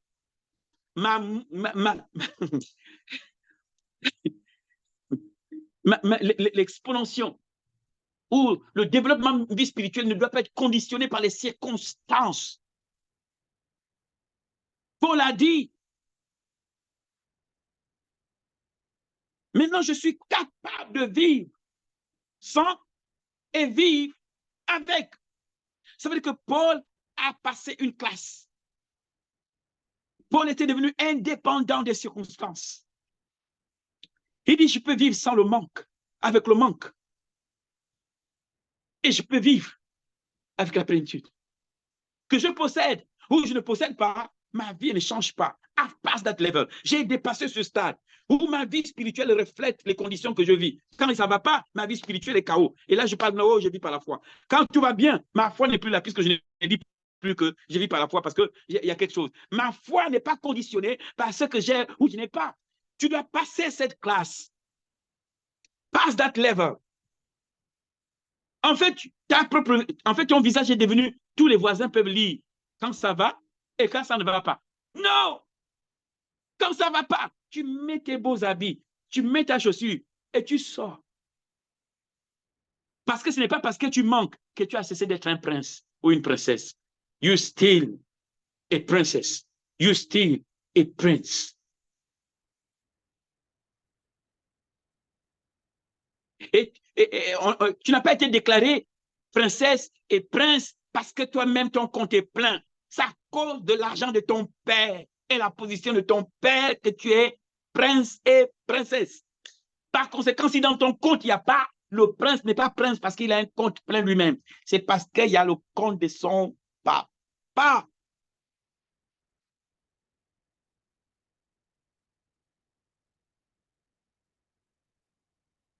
Il dit, béni. En fait, le bon mot, c'est heureux. Tu seras heureux de ne pas marcher dans l'environnement où le méchant n'est pas resté constamment, dans l'environnement où le méchant s'exprime. Heureux, celui qui ne marche pas selon le conseil des méchants. Ça veut dire qu'il ne traîne pas tes oreilles là où le méchant parle de ces trucs. Heureux, heureux, il est heureux celui-là. En hébreu, le mot, ce n'est pas béni, c'est heureux. Blessed be. Blessed is he. Béni est celui qui ne marche pas selon le conseil des méchants. Ça veut dire qu'il fait attention à ce qui pénètre ses oreilles. Et je vous ai dit, vos oreilles, ce sont les portes de votre esprit. Ce que vous regardez et que vous écoutez façonne votre homme spirituel.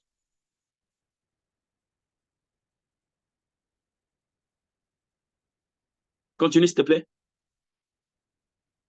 Ne s'assied pas en compagnie de mon cœur, c'est ça?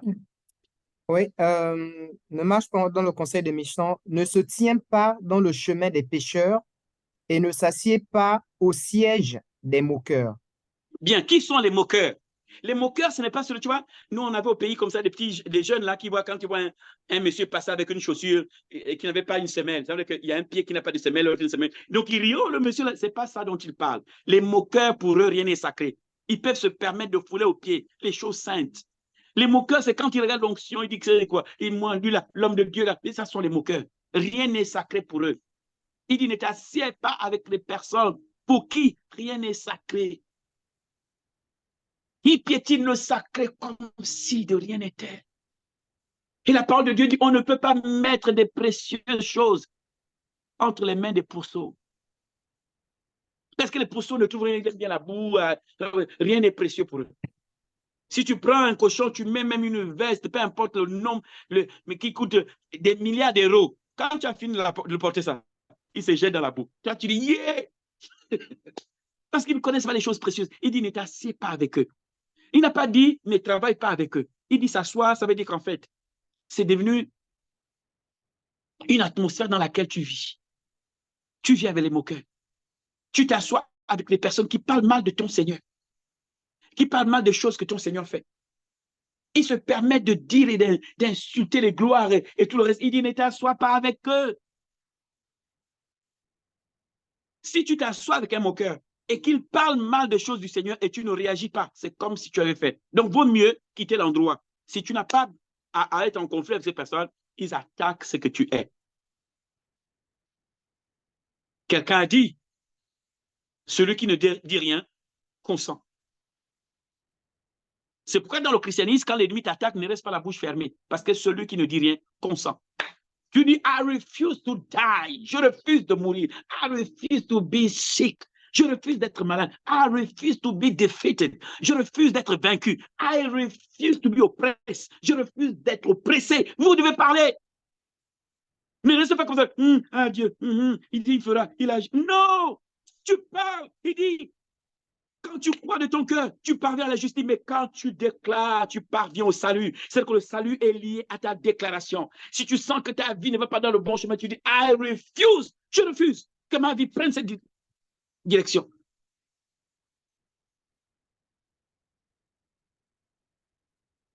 Ne pas s'asseoir avec les gens qui passent leur temps à se moquer de ton Seigneur, puis tu es là. Non, tu dis, écoutez, tu dois sanctifier ton atmosphère. Il faut que quand tu arrives, ils cessent de parler de certaines choses. C'est pas ils sont contents, ça t'amène là-bas, les trucs, machin, alors que tu luttes déjà, tu te bats pour te maintenir pur. Mais ton environnement ne parle que de ça. Les films que tu regardes, c'est ça. Comment tu peux progresser? Comment? Tu présentes à chaque fois à ton esprit, parce que tu regardes, parce que tu écoutes, la conduite à tenir. Et ce n'est pas la parole de Dieu qui va là-dedans. On y va. Mais qui trouve son plaisir dans la loi de l'Éternel et qui la médite jour et nuit. Oui. Continue. Il est comme un arbre planté près d'un courant d'eau qui donne son fruit en sa saison et dont le feuillage ne se flétrit point. Tout ce qu'il fait lui réussit. Bien, pourquoi? Parce que celui-là a décidé de focaliser ses pensées, ses oreilles et ses yeux sur ce qui concerne l'éternel. Il le médite. Ça veut dire, quand on dit il le médite, ça veut dire que sa tête, ses pensées ne se préoccupent que des choses de Dieu et non des choses de ce monde. La méditation, ça a mené à ce que vous soyez préoccupés constamment de ce que Dieu a dit pour votre vie. Que votre bouche et vos pensées programment votre esprit à ce que Dieu a dit. Il dit, celui-là est comme un arbre planté près d'un courant d'eau. Tu veux progresser dans la vie? Listen, change ce que tu écoutes et change ce que tu regardes. Tu veux faire des exploits avec Dieu? Change ce que tu écoutes et change ce que tu regardes. Remplace-le par les choses concernant Dieu. Je ne dis pas par là qu'il n'y a pas un juste milieu ou parce qu'il y a aussi le travail, il y a aussi les études. Ce n'est pas ça. Parfois, vous étudiez juste à cause de l'examen. Mais votre éducation, ça c'est la parole de Dieu qui vous modèle. Vous devez savoir une chose, et ça c'est quelque chose, je voudrais que vous l'écrivez. Je voudrais que vous l'écrivez. Dieu nous a fait don du cerveau. Mais c'est à chacun d'entre nous de choisir la mentalité qu'il veut. Ah, ça j'ai déposé ça pour quelqu'un. Ta mentalité ne veut pas venir seule. C'est toi qui choisis. Et ta mentalité est développée par ce que tu regardes et ce que tu écoutes et que tu as accepté. Ta façon de penser vient de ce que tu regardes et ce que tu as écouté. Et si ta mentalité, ça veut dire que ton avenir dépend de ta mentalité. Ta façon de penser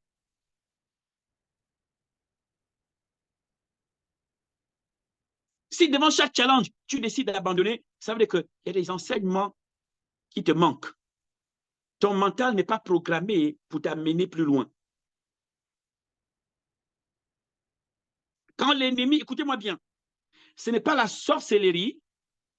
La sorcellerie ne peut pas freiner les enfants de Dieu. C'est ce que tu as écouté par rapport à cette sorcellerie et que tu as accepté qui va te bloquer.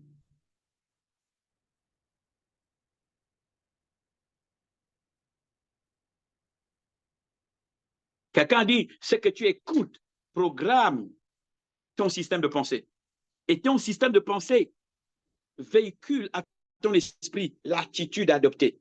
Et ton esprit influence ton âme à s'ajuster, amène ton âme à s'ajuster avec ce que l'esprit a adopté. Et change ta destinée.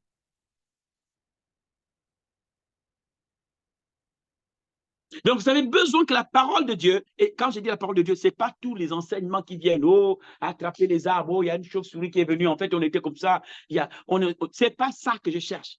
Cherchez les profondeurs de Dieu. Cherchez la mentalité de Dieu. Quand je dis la parole de Dieu, les enfants,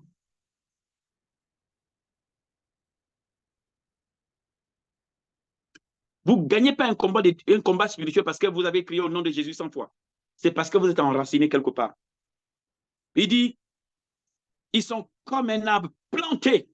Ça veut dire qu'ils ne sont pas de passage. Cette parole-là n'est pas de passage dans leur cerveau. Ils se sont enracinés dans ce que Dieu a dit. God said, Dieu a dit, I bless you. Et Dieu a dit ça une seule fois, je t'ai béni. Et cette catégorie n'a pas oublié. Ils se sont enracinés dans ce que Dieu a dit, I bless you. Et ils savent que ce n'est pas parce qu'ils ne voient rien que ça veut dire qu'ils ne sont pas bénis. Ils ont passé ce niveau. Ils vont s'enraciner dans ce que Dieu a dit qu'ils sont, dans ce que Dieu dit qu'ils ont. They are planted. Il dit, mais cette catégorie médite la parole de Dieu jour et nuit. Et la parole de Dieu dit, ils sont dans cette catégorie qui médite jour et nuit, dont le cerveau est préoccupé par les choses que Dieu a dit concernant leur vie, concernant leur destinée, ils méditent cela, ils repassent là constamment, parce que leurs pensées vont influencer leur esprit, et l'esprit va adopter l'attitude de quelqu'un qu'on ne peut pas arrêter, qu'on ne peut pas stopper, quelqu'un qui est conscient que même si mes yeux physiques ne voient pas, I am blessed. Ils y sont plantés. Le mot capital ici, c'est planté. Ça veut dire enraciné dans ce que Dieu a dit. Be planted. Si Dieu t'a dit que tu es béni, mon enfant, peu importe les autres prophéties qui peuvent venir, oh, on a dit qu'on dirait que l'ennemi va. He cannot. I am blessed. Tu t'enracines. Si tu veux faire des exploits, apprends à t'enraciner dans ce que Dieu a dit que tu es. Que tu deviennes unshakable, quelqu'un qu'on ne peut pas bouger de ce que Dieu a dit. Pour le vivre, il faut que tu t'enracines dans ce que Dieu a dit que tu es, que tu as, que tu peux. Tu t'enracines, et même si les yeux physiques ne voient pas, I am blessed. On te dit, mais tu n'as rien, mais comment tu dis, I am blessed. Ils sont plantés. La parole qu'ils ont méditée, c'est de l'eau. Ils sont plantés près d'un courant d'eau. Le courant d'eau, là, c'est la parole qu'ils méditent. Et cette parole, donc ce courant d'eau, leur donne des ressources spirituelles, des capacités spirituelles, l'intelligence spirituelle, le savoir qui s'y avec ce qu'ils sont en train de méditer. Donc, l'environnement céleste environne cette catégorie. Ils sont plantés, enracinés. Si aujourd'hui Dieu me dit, fils, je t'ai donné un immeuble à plusieurs étages. Les enfants, ce n'est pas mes yeux physiques que je voulu pour regarder l'immeuble. Non! La transaction est spirituelle et je dois être capable spirituellement de récupérer la chose et m'enraciner d'abord avant que ça se manifeste. Il dit, croyez que vous l'avez reçu et vous le verrez se manifester. Comment croire que je l'ai reçu si je ne suis pas enraciné et convaincu? La parole de Dieu dit, Abraham était, he was fully persuaded. Il dit, il était totalement persuadé. Il dit, la foi est une ferme assurance, une ferme assurance, une ferme assurance, ferme. Le mot capital là-dedans, c'est la ferme assurance. Tu ne peux pas démontrer ce que tu ne vois pas, avoir un comportement des choses qu'on ne voit pas, si tu n'as pas une assurance ferme. Fully persuaded, complètement. Cette catégorie est persuadée. Kodesh. Kodesh. Jésus a regardé Pierre, on l'appelait Simon. Simon.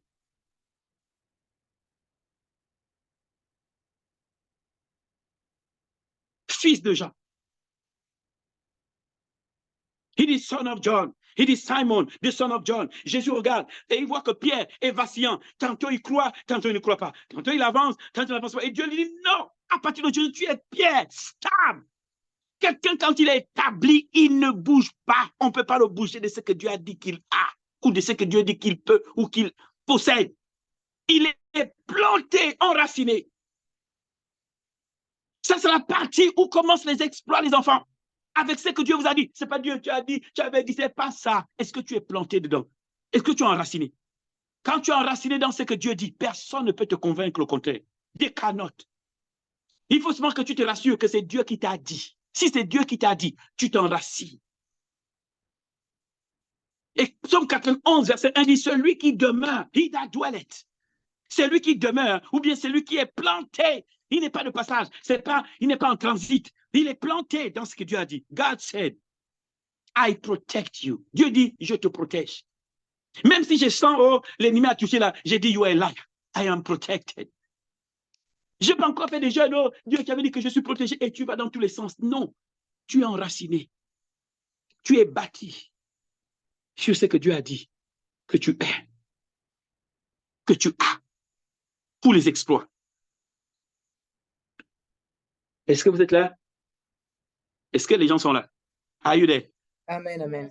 Amen. Oh, Amen. est-ce que je parle tout seul? Est-ce que je sors comme ça tout seul? Amen.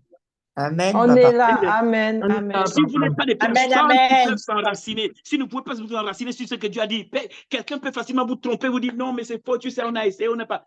C'est pas ça. Si c'est Dieu qui a dit, tu t'enracines, planté.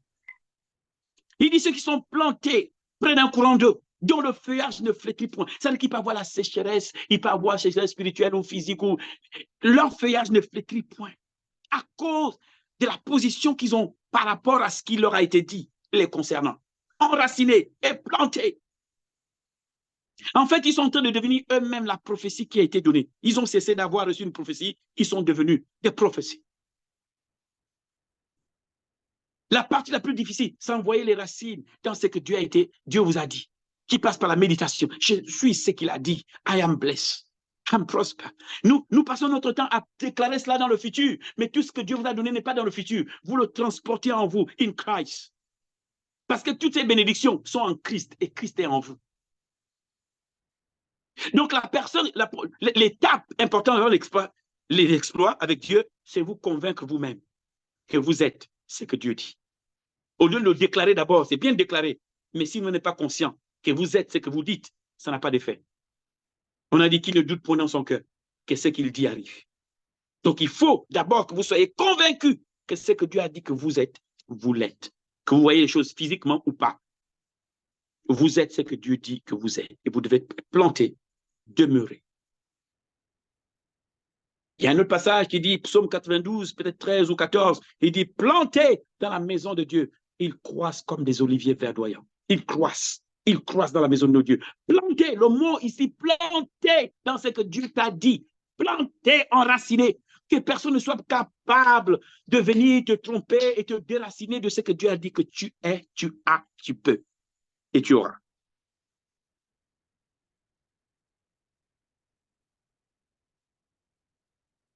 Le prochain point, c'est quoi? Parce qu'il nous reste 2 points.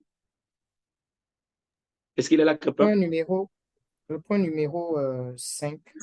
Le point numéro 5. Jérémie 33, verset 3. Donc, vous avez d'abord les points que j'ai mentionnés avant de venir à la prière. Pour les exploits. Là, je parle des exploits. Hein. Je ne parle pas de les choses que vous demandez à Dieu. Ça, vous pouvez me demander quand est-ce. Mais si tu veux faire des exploits avec Dieu, être un instrument de sa gloire, je vous ai donné quelques étapes ou quelques principes. Jérémie 33, verset 3. Invoque-moi et je te répondrai. Je t'annoncerai de grandes choses, des choses cachées que tu ne connais pas. Non, invoque-moi, je te répondrai et je t'annoncerai de grandes choses. Mighty things. Ça veut dire qu'il y a des choses que si tu les invoquer. Est-ce que c'est prier?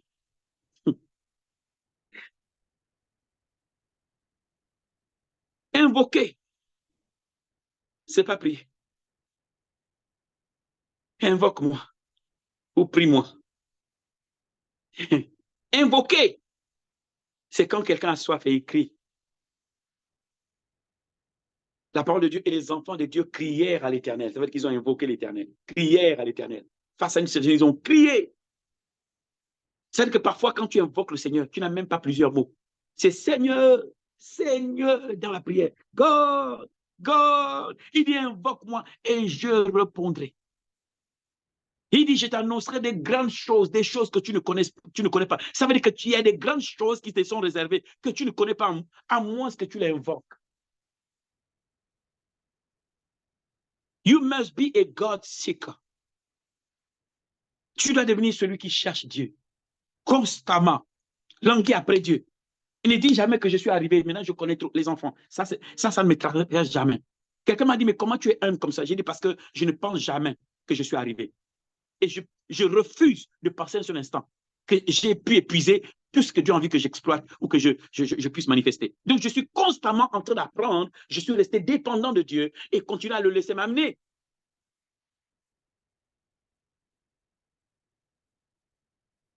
Il dit, invoque-moi et je te répondrai. La prière, elle a des formules. Maintenant, quand tu pries, tu fais comme ça, tu fais comme ça, tu fais... Mais quand tu invoques, tu n'as même pas beaucoup de mots. Tu t'assois et tout d'un coup, tu ne sais pas pourquoi, mais tu rentres dans les pleurs. You are crying. Tu ne sais pas pourquoi tu pleures. Tu ne sais même pas pourquoi tu pleures. Mais you are crying. Certains sont en train de crier. La grâce que nous avons ici, on a aujourd'hui dans le invoque-moi et je te répondrai, c'est que dans l'Ancien Testament, ils n'avaient pas, il n'avait pas l'Esprit de Dieu en eux. Donc, ils ne pouvaient pas gémir après les choses que Dieu voulait pour nous. Mais aujourd'hui, tu pries en langue.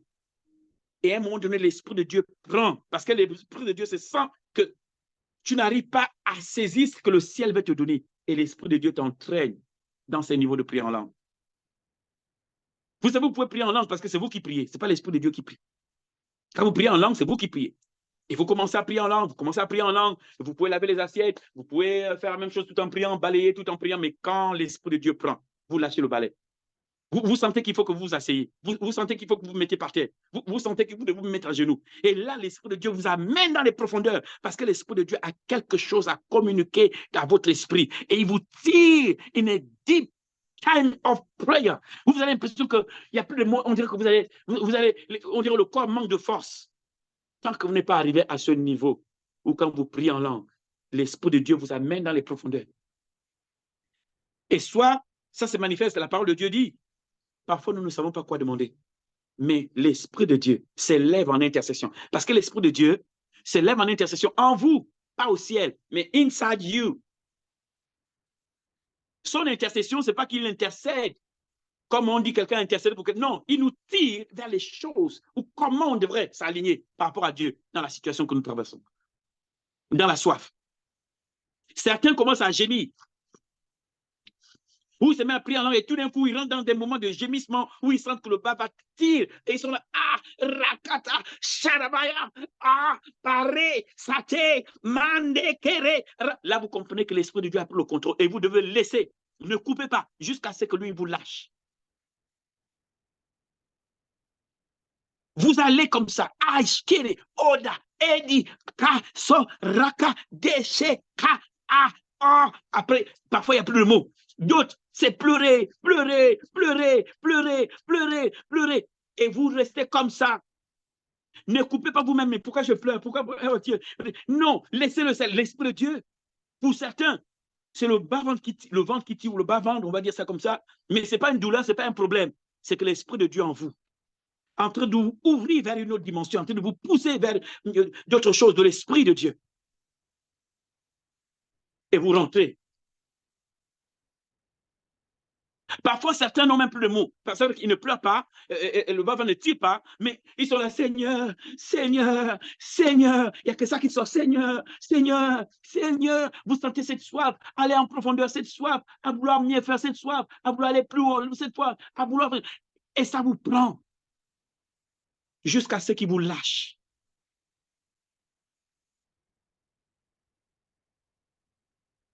Dès lors qu'il vous lâche, ça veut dire que l'Esprit de Dieu vient de contrôler votre environnement sur le plan spirituel et votre avenir. C'est pourquoi la parole de Dieu est toute chose concourt au bien de ceux qui aiment Dieu et qui sont appelés selon son dessein. Parce qu'après cette intercession, ce niveau de prière, il y a des choses qui vont émerger dans votre esprit, même dans les rêves. Il dit, je te montrerai de grandes choses, des choses que tu ne connais pas. La version King James dit mighty things. Il dit des choses puissantes que tu ne connais pas. Elles sont grandes, elles sont mighty, puissantes, merveilleuses, extraordinaires, que tu ne connais pas. Mais tu dois l'invoquer. Le dernier point, on est à 13h. Dernier point. Le dernier point, c'est prêcher l'évangile. Vous ne pouvez pas faire des exploits si vous ne prêchez pas l'évangile.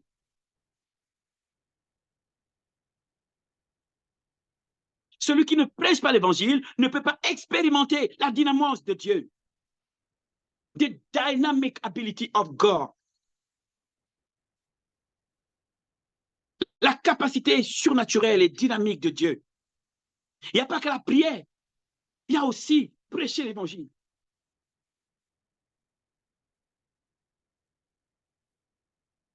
Quand vous prêchez l'évangile, c'est vrai, vous cherchez les âmes pour le salut.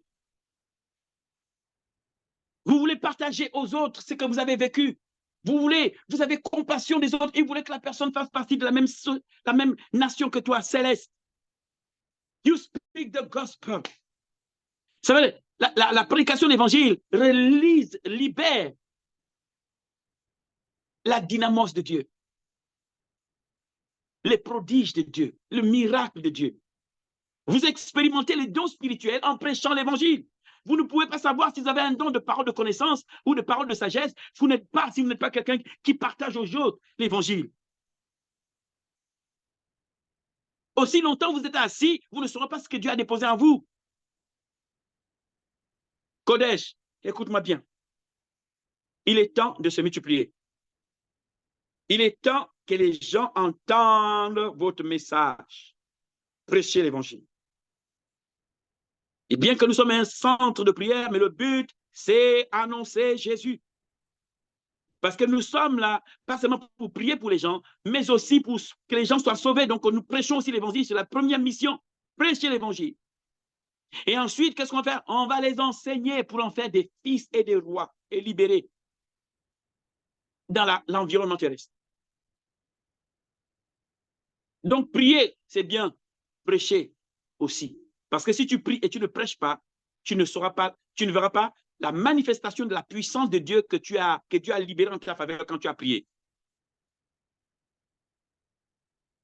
Quand tu prêches l'évangile, tu permets à Dieu de sauver les autres, de délivrer les autres. Quand tu prêches l'évangile, oui, bien sûr, Romain, je n'ai point honte de l'évangile. Il y en a qui parmi vous, et ça montre encore un problème avec comme ce que j'ai dit au départ. Parce que si tu as honte de prêcher l'évangile, ça veut dire que tu crains pour ta réputation. Et ça, c'est quelque chose qui peut bloquer ta progression en Christ.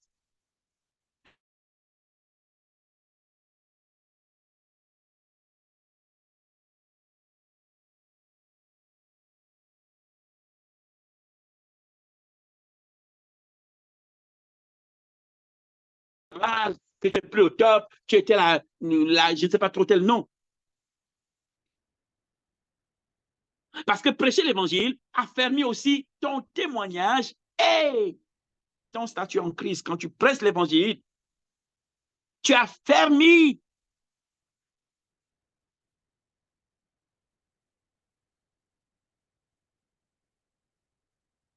Prêcher l'évangile, bien sauve les gens, mais assainit ton environnement de mauvaise compagnie. Quand tu prêches l'évangile, les mauvais vont commencer à s'éloigner de toi.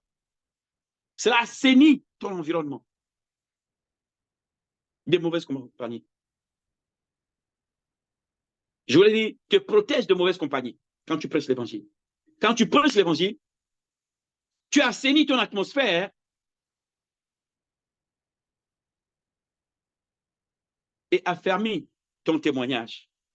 Ouais? Tu affermis ton témoignage. Ton témoignage devient fort, puissant quand tu prêches l'évangile. J'ai déjà dit celui-là, quand tu prêches l'évangile, tu provoques la dynamos de Dieu. C'est-à-dire la manifestation des dons de l'esprit et tout le reste, tout ce qui va avec quand tu prêches l'évangile. Donc, un enfant spirituel, un enfant de Dieu qui ne prêche pas l'évangile, ne veut pas croître correctement. Il ne va pas pouvoir découvrir ce que Dieu a mis en lui. Il ne va pas pouvoir découvrir ses capacités, son savoir-faire.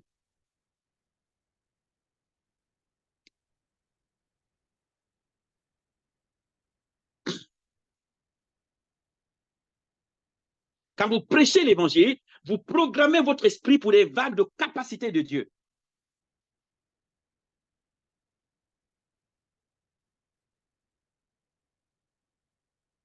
Quand vous prêchez l'évangile, vous programmez votre esprit pour les vagues de capacité de Dieu.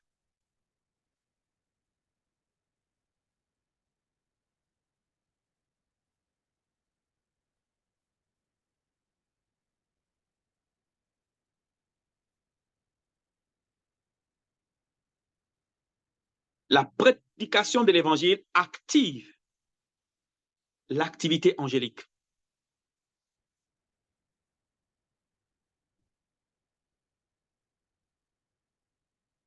C'est l'une des choses, je pense, à part le fait que je cherchais beaucoup Dieu, mais je prêchais l'évangile constamment. J'allais dans les quartiers, je marchais entre les maisons et tout le reste. C'était le face-to-face. Et ça m'a permis de découvrir certaines choses très tôt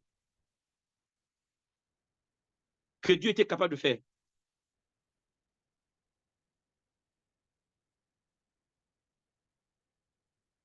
Prêchons l'évangile. Kodesh prêche l'évangile.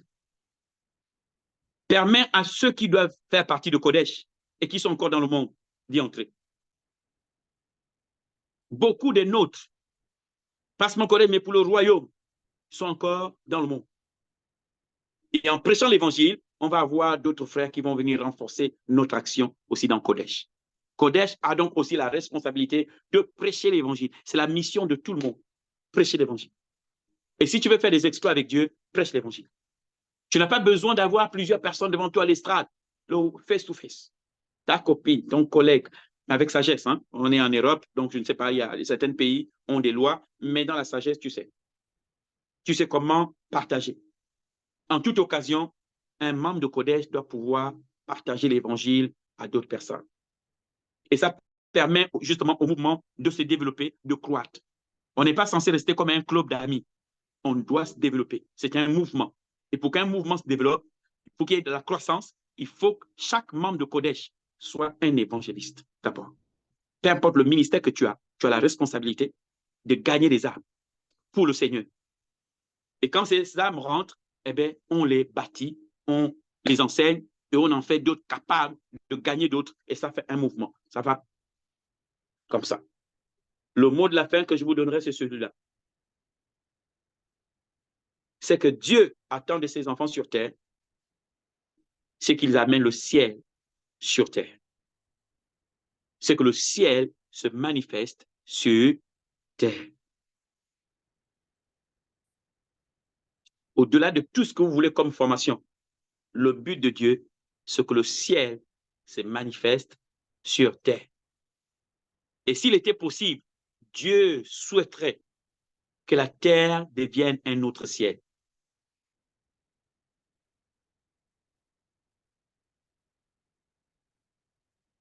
Et ce que je dis, les responsables des différents groupes de Kadesh doivent être capables de prendre ce message que je donne. Quand je donne le message le dimanche, les responsables dans leur réunion doivent pouvoir insister à nouveau.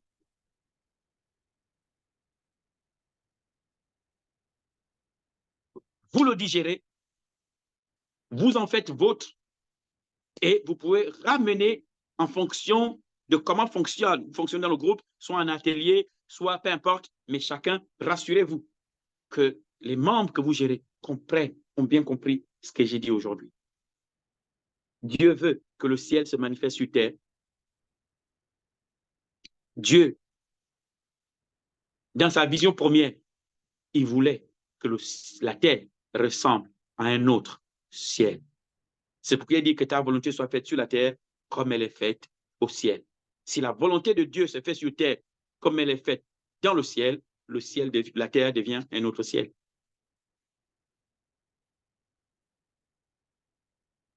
Je voudrais que si on enlève la voix et qu'on rende grâce à Dieu.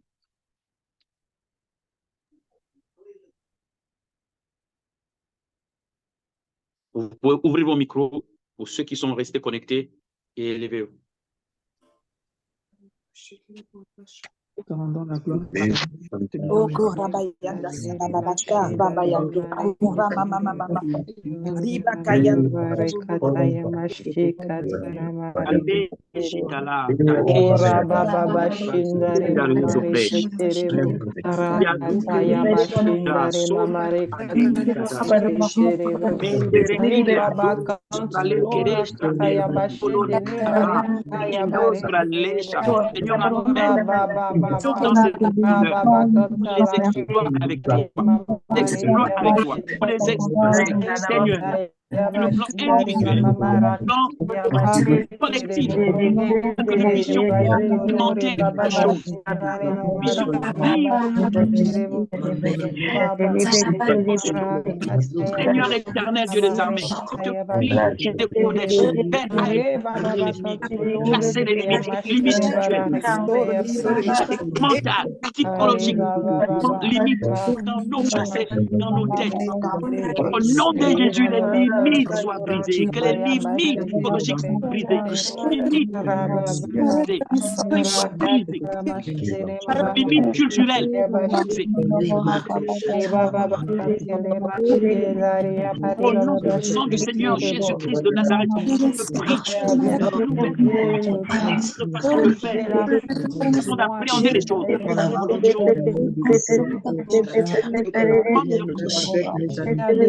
à même de comprendre prendre ces choses que tu m'as données. Au nom de Jésus. Seigneur, que nous puissions oublier ce qui et vers les choses que tu as réservées pour nous, choses que tu veux manifester par nous, que tu veux soyons pour ta gloire. Seigneur, ce matin, à cette heure, remplis que la des choses te concernant, de la profondeur, éternelle, te connaître, Père, au nom de Jésus, et connaître et connaître, de voir, soif de te rencontrer, ta parole, connaître et soif de t'adorer, que la éternel de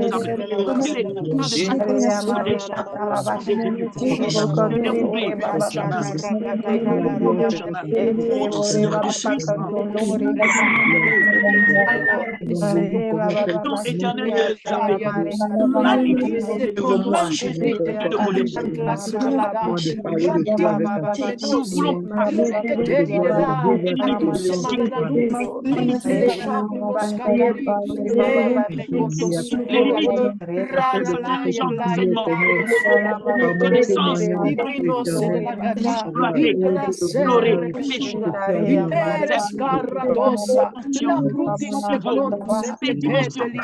profondeur, Père, c'est hauteur, réservé pour nous, que nous puissions expérimenter et vivre cela. Je te prie, éternel Dieu, de nous amener à un autre niveau. Nous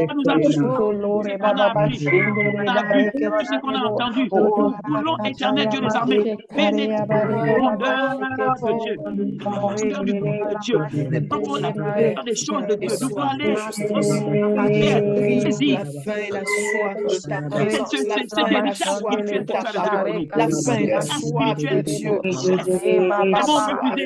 Nous ne sois jamais, Seigneur, satisfait, nous avons décidé par les expériences du passé, les exploits de notre vie, mais que j'espère que je regarde à toi, Seigneur, pour vivre des expériences au nom de Jésus, nous ne voulons pas être ceux qui accompagnent les autres. Nous voulons continuer dans ton œuvre. Nous sommes priés. Nous sommes priés avec toi, soif de toi,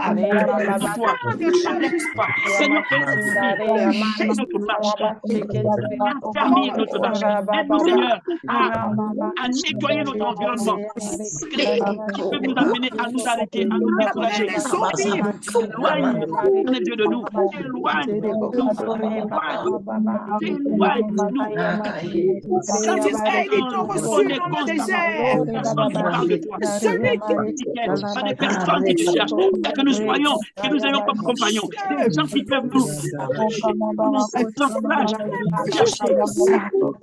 de louer, nous voulons que toi occupe nos pensées, matin et soir, dans la profondeur, dans la profondeur, dans la hauteur, la parole de Dieu dit, et enraciné, fondé et enraciné, enraciné, nous voulons être fondés, enracinés, et fondés et enracinés dans l'amour, avec tous les saints, de connaître la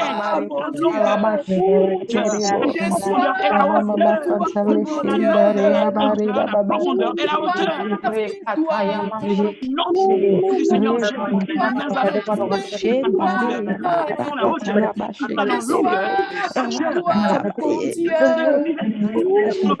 longueur, nous voulons connaître la dimension. Quand on parle de dimension, on parle de mesure, on parle de la largeur, on parle de la profondeur et on parle de la hauteur. Aide-nous, Seigneur, explorer. Nous aider à manifester et enraciner les choses de cette dimension.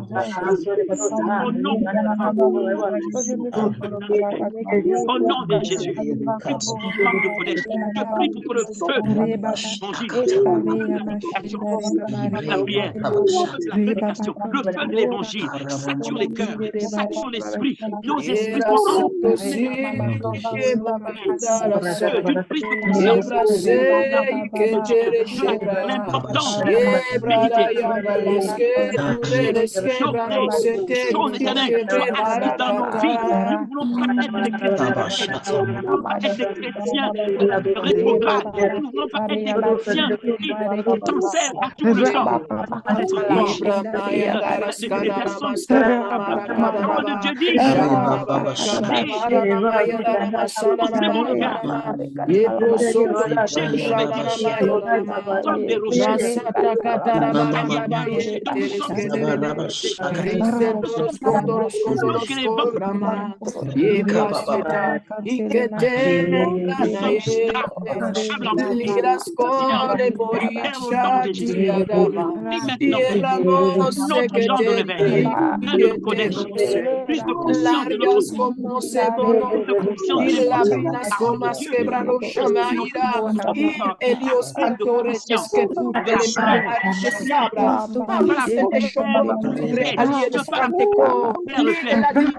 Prière qui cherche la profondeur. Une chose nouvelle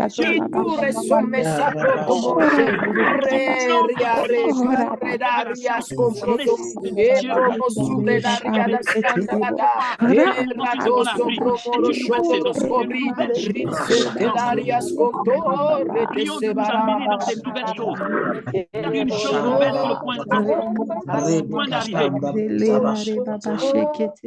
Nous refusons la foi pour dire, mais je connais, et puis finalement, on aura du mal à entrer dans une autre dimension parce que c'est une autre dimension, avec d'autres informations, avec un autre savoir, avec d'autres mesures, avec d'autres principes. Père, je prie que tu amènes chaque membre de Kodesh et tu ouvertes l'esprit par rapport à ce que tu vas donner dans la suite. Les informations nouvelles que tu vas donner dans la suite. Nous voulons que les chrétiens stagnent. Ta bonté, tes bontés se renouvellent chaque matin. Et tes bontés se manifestent. Nouvelles manifestations, nouvelles grâces, nouvelles informations. Tes bontés se renouvellent. Tu as de nous c'est ce cœur que tu as, cet amour que tu as nous amener, même dans des environnements que nous n'étions pas qualifiés. Ton amour, donne-nous d'être des enfants sages, des enfants studieux à l'école de Dieu. Pour apprendre les nouvelles choses, les nouvelles dimensions. Et connaître un nouvel espace, connaître à une autre façon de fonctionner. Si tu restes par les acquis d'autrefois, tu peux rater la dimension. Je prie pour que chaque membre de Kodesh soit comme une famille. Père, au nom de Jésus, je bénis chaque membre de Kodesh. Je prie pour un feu nouveau, une vision nouvelle, une capacité nouvelle, une compréhension nouvelle, un nouvel état d'esprit. Cœur nouveau, préparé pour la hauteur, pour la profondeur, pour la largeur et la longueur. Au nom de Jésus-Christ de Nazareth. Je prie pour que chaque membre de Kodesh, que Christ soit complètement formé, chacun d'entre nous. Des chrétiens enracinés, des chrétiens passionnés de Dieu, passionnés de Dieu, passionnés de Dieu, des chrétiens passionnés de Dieu, passionnés de la présence de Dieu, passionnés de la parole de Dieu, passionnés de la communion avec le Saint-Esprit, passionnés de découvrir qui est Dieu, passionné de Dieu. Un vrai adorateur est un passionné de Dieu. Vous ne pouvez pas être un vrai adorateur si vous n'êtes pas passionné de Dieu. Des vrais adorateurs. Des adorateurs passionnés. Passionnés de lui. Feu de l'esprit. Que le réveil au travers de Kodesh commence. La multiplication au sein de Kodesh commence. Chaque membre de Kodesh soit capable de 20, 6, 10, personne dans l'année. Je prie maintenant que le manque de l'évangélisation recouvre chaque membre de Kodesh au nom puissant de Jésus. Et que dans chacune de nos réunions, les hommes et les femmes sacrifient dans leur réunion.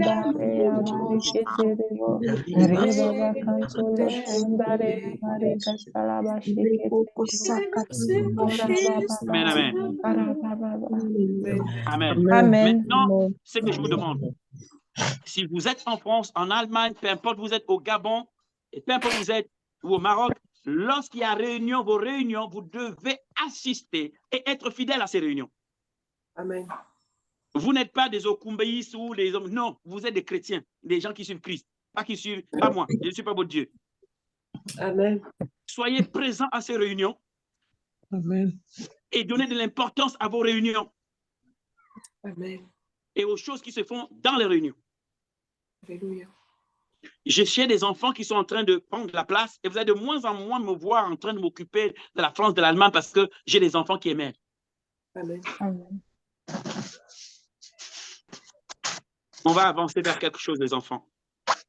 Et Nissan prochain, on pose les bases, je vous le redis encore, pour quelque chose, d'après ce que j'ai vu de Dieu, va influencer le monde. Amen. Et je dois avoir des gens stables, des gens qui sont avec moi, des gens qui écoutent les orientations que je donne et qui mangent à ma table. C'est-à-dire que mes enseignements, je dois pouvoir retrouver mes enseignements chez les leaders qui m'entourent et aussi les personnes qui les écoutent. Sinon, vous aurez du mal à m'aider ou à me suivre. La parole de Dieu dit, et Dieu a pris de l'esprit de Moïse et répandu sur les anciens, afin qu'ils puissent porter la charge avec Moïse. Afin qu'ils puissent porter la charge avec Moïse. Dieu leur avait donné la capacité de comprendre ce que Moïse comprenait, de pouvoir analyser comme Moïse ce que Moïse analysait. Le même esprit les animait. Donc, tous ceux qui sont responsables à l'autre, vous devez avoir le même esprit qui m'anime. Prenez ce qui est bien chez moi et laissez ce qui est mauvais. Pour reconnaître que tel enfant a pour père telle personne, c'est l'ADN. Et l'ADN est passé dans le message. C'est le message du Père qui véhicule l'ADN. Parce que le message du Père, c'est la sémence. De la même manière que nous sommes nés en Christ par la sémence de la parole de Dieu, une sémence incorruptible, ça veut dire immortelle. De même, quand j'enseigne, on va pouvoir voir cet ADN passe dans ma parole. Et on voit le comportement des enfants. On peut voir l'enfant et on dit, ça c'est le fils de tel, sans que la personne soit à côté de moi. Et Dieu vous bénisse, Kodesh. Il est temps de mettre le pied sur l'accélérateur. Il est temps de progresser. Et cela, c'est chaque membre de Kodesh est demandé à fonctionner correctement. C'est fini l'enfantillage. L'enfantillage, où c'est moi, c'est toujours moi, il n'y a que moi, et c'est moi qui suis. Non, il est temps que tu te donnes à Christ et que ça soit Christ pour Christ que tu fais. La parole de Dieu dit, tout ce que vous faites, vous devez le faire pour le Christ. Amen. Donc, si nous sommes nés en Christ, il est temps de lui donner de l'attention et de lui donner